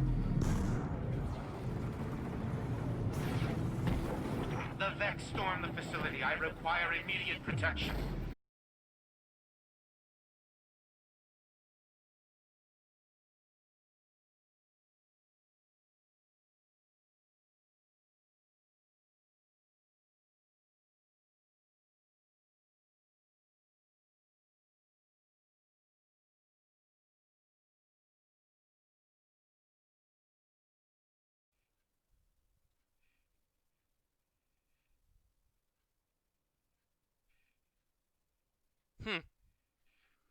Alrighty then.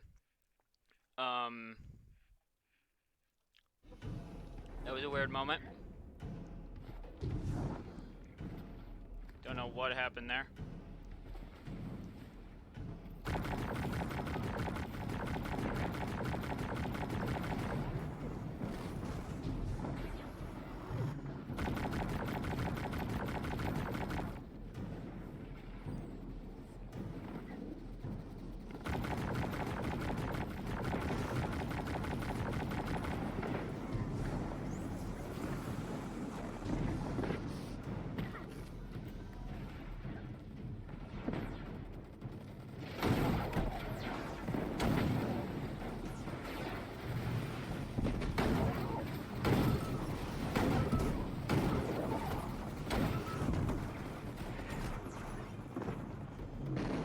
Yeah, I don't know what happened there, but luckily it was across the board, so it reset me back, so you didn't miss anything, and I didn't push forward when it occurred, just with minor progress.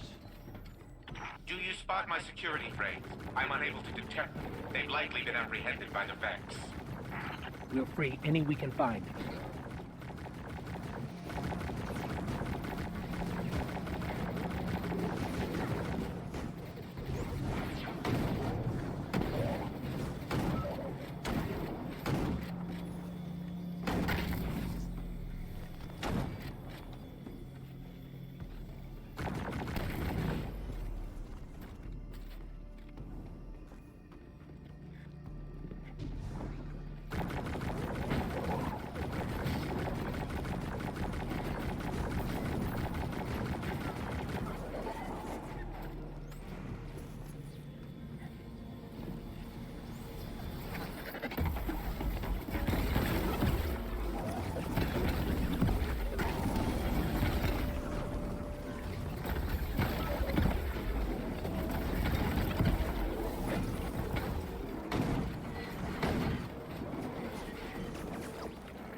Thank you.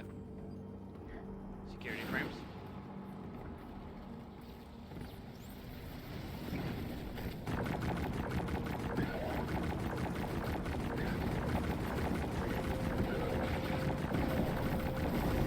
Because unlike me, they can't die. The security frames can't actually die. So, where I can, they can't. That's the one upside to them.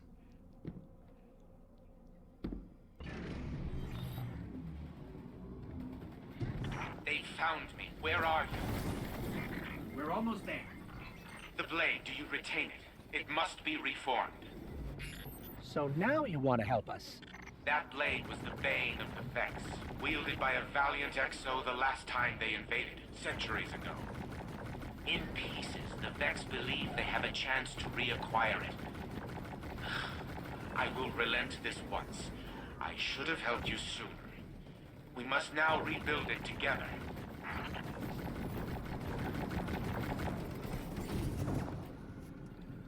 Yeah, all of a sudden, now he wants her out. All of a sudden. Like, seriously? Like, dude, you're terrible. Hey, like...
dream of battle. Well, that's 7 of the 9 dead Exos that I've found. And that's the first time I've seen that one.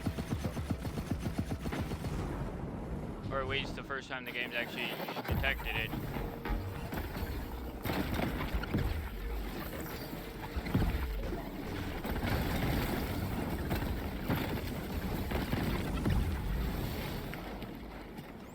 I know I just could have wasted that, but because the big fight comes after I enter this door. Which lagged to shit. That's Bundy issues.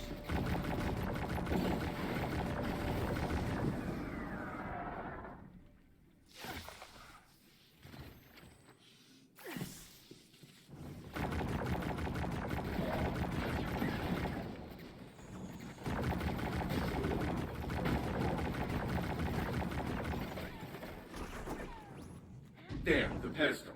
Place the blade upon it. I will initiate the forging protocol. The onslaught has arrived. They must not disrupt the forging process. We'll hold them off.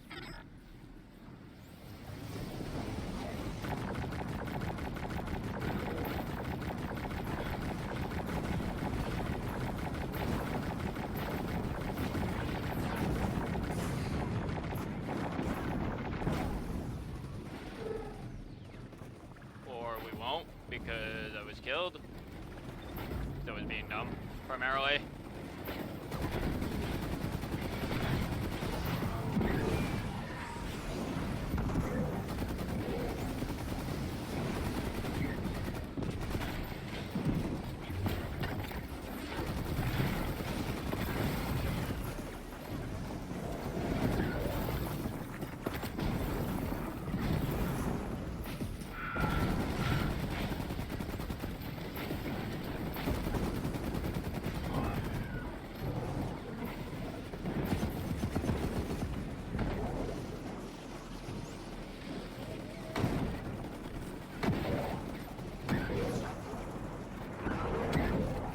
Forging protocol complete.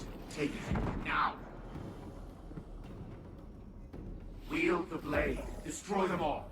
Every last one. Sure, why not, right?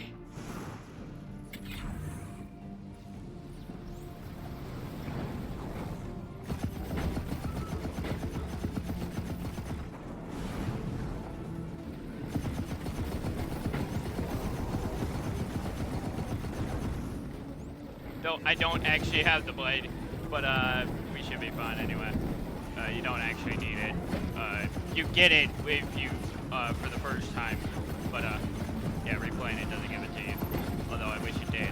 Would make life so much more fun and make it way better to an extent, but also annoying because of different reasons.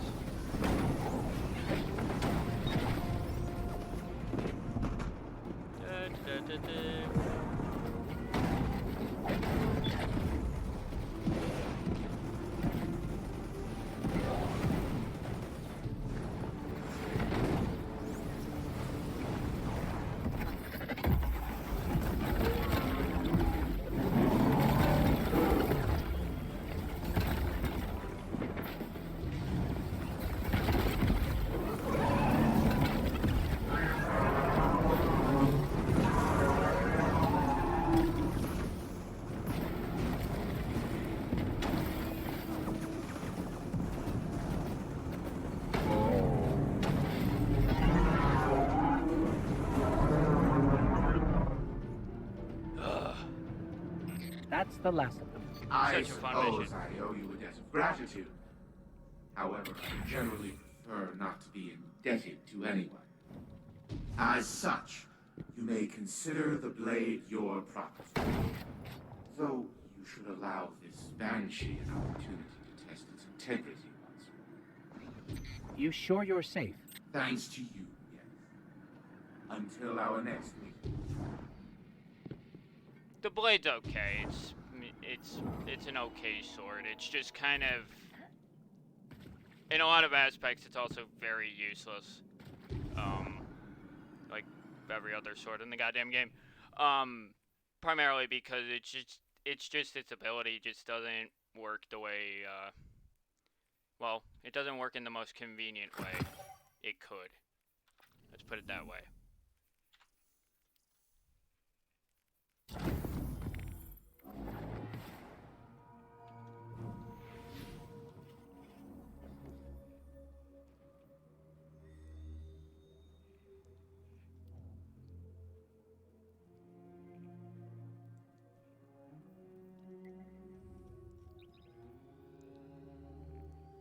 But yeah, it's pretty much everything I wanted to do today. Really. I mean, outside go talk to Banshee to get the powerful reward that he's got.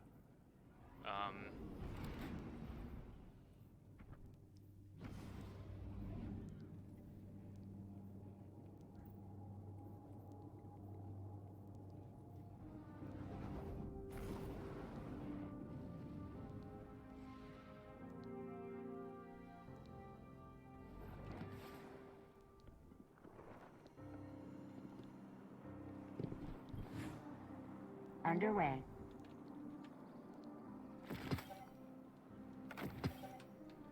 All done, all done. Name, Guardian? You're looking. A transaction to make, Guardian? Nothing useful. Thank you. What do you need? And more useless stuff. But level 61. Season rank 61. And oh man, oh man. 39 to go to my highest ever hit. Actually, no, I think it's 210 that I hit.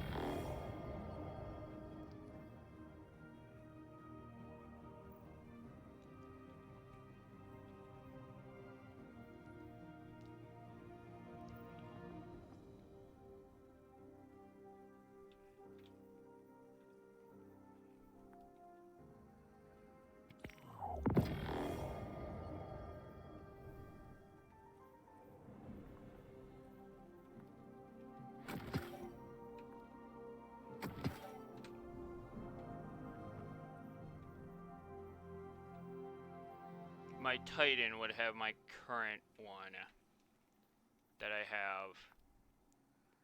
So I'll just get another one. So I can see what that skin looks like.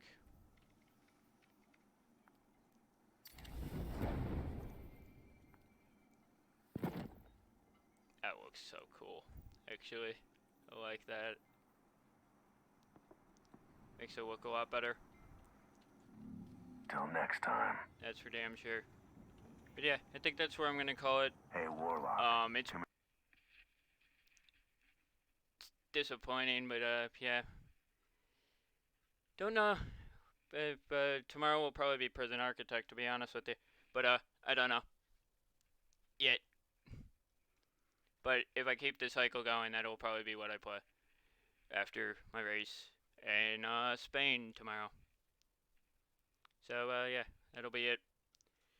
Do hope you enjoyed. Sorry for that brief interruption that occurred. I have no idea what caused that. No idea. So, yeah.